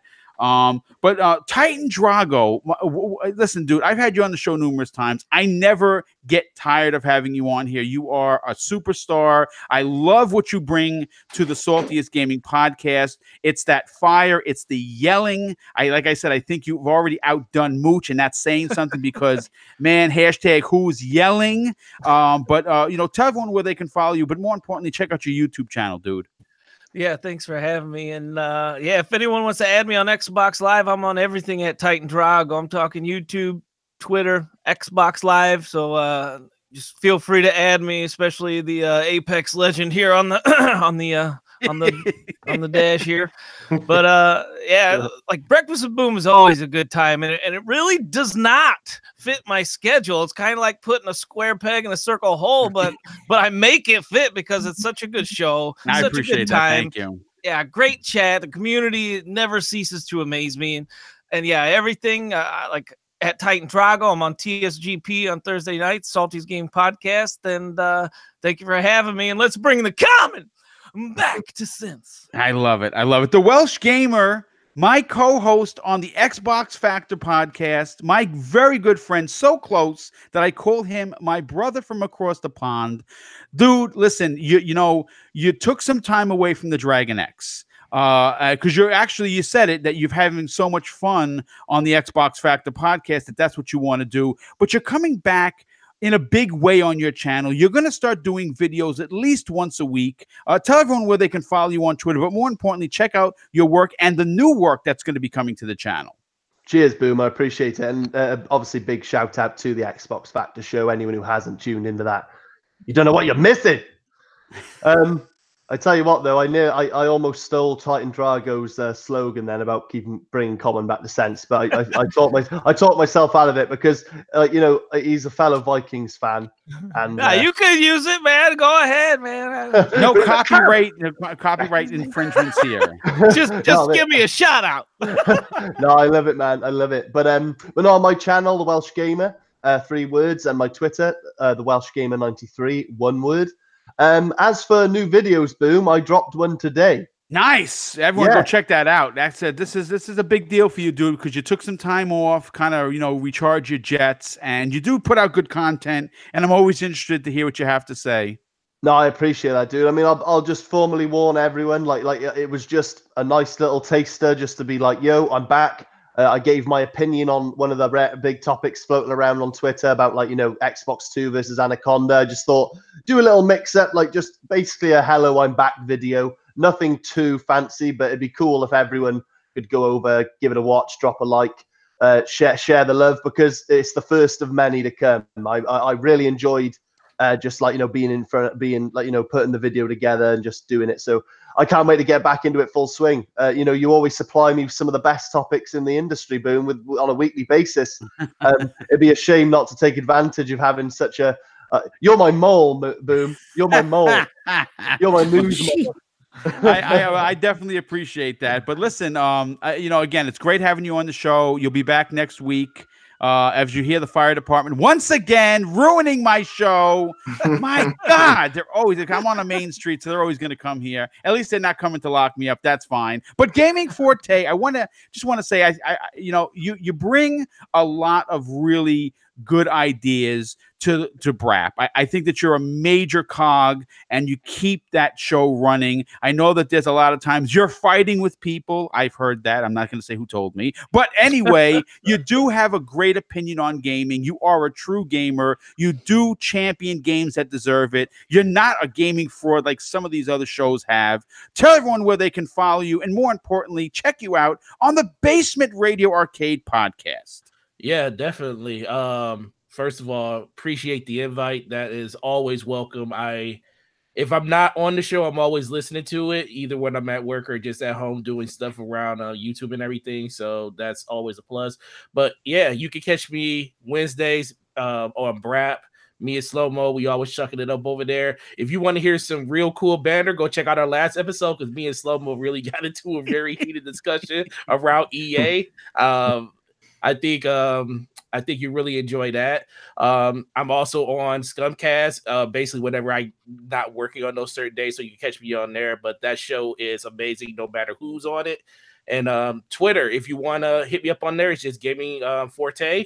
My everything, all my information for Xbox Live and stuff is on there too. And if you want to follow me on YouTube, it's also Gaming Forte. I am deep into all the looter shooters, so I do builds, guides, all the stuff for those. And then I'm also started doing videos for Apex Legends. Nice. I'm doing build guides for the characters and classes on there too, so you can know the best optimal things to use for each character. So check all that stuff out if you're interested. And definitely, Boom, I will always be here if you need me. All right, well, I definitely appreciate it. And last, and in no way, certainly least, Tempest, you knocked it out of the park. Let me tell you something, dude. I got to give you a lot of props. You handled yourself like a professional podcaster. Everything you did was great. First of all, you're going to gain a shit ton of followers and fans thanks to your 9,000 kills since the game launched. Yeah. Okay. But you know what? It was great that we finally got. I know we've been talking for quite some time. Yeah. And you finally had a free Friday, so it was really amazing to get you on, to get the people to know who you are. The fact that you game with your wife, that in itself is absolutely amazing. Tell everyone where they can follow you on Twitter, but more importantly, hit you up on Xbox Live to try and partner up in Apex Legends. Yeah, before I do the outro, I just got to say thank you to you. I'm extremely happy that this was my first podcast ever. An absolute blast. I wouldn't want any other show to be my first show. Thanks, dude. That's really kind of you to say. Just to real quick point out how great Boom is. I just reached out to him one day. We talked. This man here will randomly message me on Twitter and just ask how my family is and if everything's doing good. Mm-hmm. And I'm just one of so many people that this man interacts with. So he is a stand-up guy through and through. So the outro part, when I originally made my Twitter handle, I didn't think I was ever going to be on a podcast. And I didn't know if I was listening to podcasts at the time. It's Jason Jernigan 86. It's just my name, nothing fancy. But I am on there. My gamer tag is Tempest Sun, again, with a space between Tempest and Sun. And yeah. Sun as in my boy, or the sun is hot? Sun is in, the star. Yeah, it's hot. It's hot outside. Mm-hmm. Yeah. It's a cute baby in that picture, man. Oh, thank you. Looks just like you. Yeah, that's my little 5-month-old. He's a blast. So well, he's going to be a gamer just like Pop, no doubt about that. But listen, once again, first of all, I have to say a big tip of the hat to the to the entire panel. You guys were just unbelievable. To get this many people on in one show is sometimes very difficult. I mean, obviously, you guys know that you've been on big panels, and sometimes it could be outrageous. Everyone was professional. Once again, I have to say this, and I never get tired of saying this. The chat was absolutely phenomenal. The way you treat each other really warms my heart as a human being. We know how nasty the internet can be and how toxic certain places is, and I don't know what it is. I can't say for sure, but I seem to attract a lot of just people who are gamers, who are not involved in race, who are not involved in religion or sexuality. It's just gamers hanging out in a chat, talking with one another, being cool. And that is really, it's a big deal to me. I will defend this chat. Like, as everyone knows, I was a police officer. I'm never going to lose being a good guy and defending the people that need it. It's something that is in my soul and at my core, just being a good human being. I love being the good guy. I know, the Mooch says it, officer friendly. That is, in fact, the truth. On the air, off the air, in uniform, out of uniform. So thank you guys for treating each other with respect and just having a good time. And I have to say this, the generosity that has been shown towards this channel and myself is, you guys don't understand. It is a really big deal. Yes, Boom does buy everything, but Boom is certainly in no way rich. I was a blue collar guy. I got a pension, yes, but these super chats do help me. Do giveaways and they actually do help me buy a lot of games, and I do greatly appreciate that. The generosity has been second to none, and we will end today's show on that. Literally over 2.5 hours. I hope everyone had as great as a time as my panel and I did. We want to thank you for all the amazing support, and just wish everyone a fantastic weekend. And you you know what? Just enjoy games regardless of what console is on, and have a fantastic weekend. We'll see you next week on the next episode of Breakfast with Boom. Take care, everyone. Later.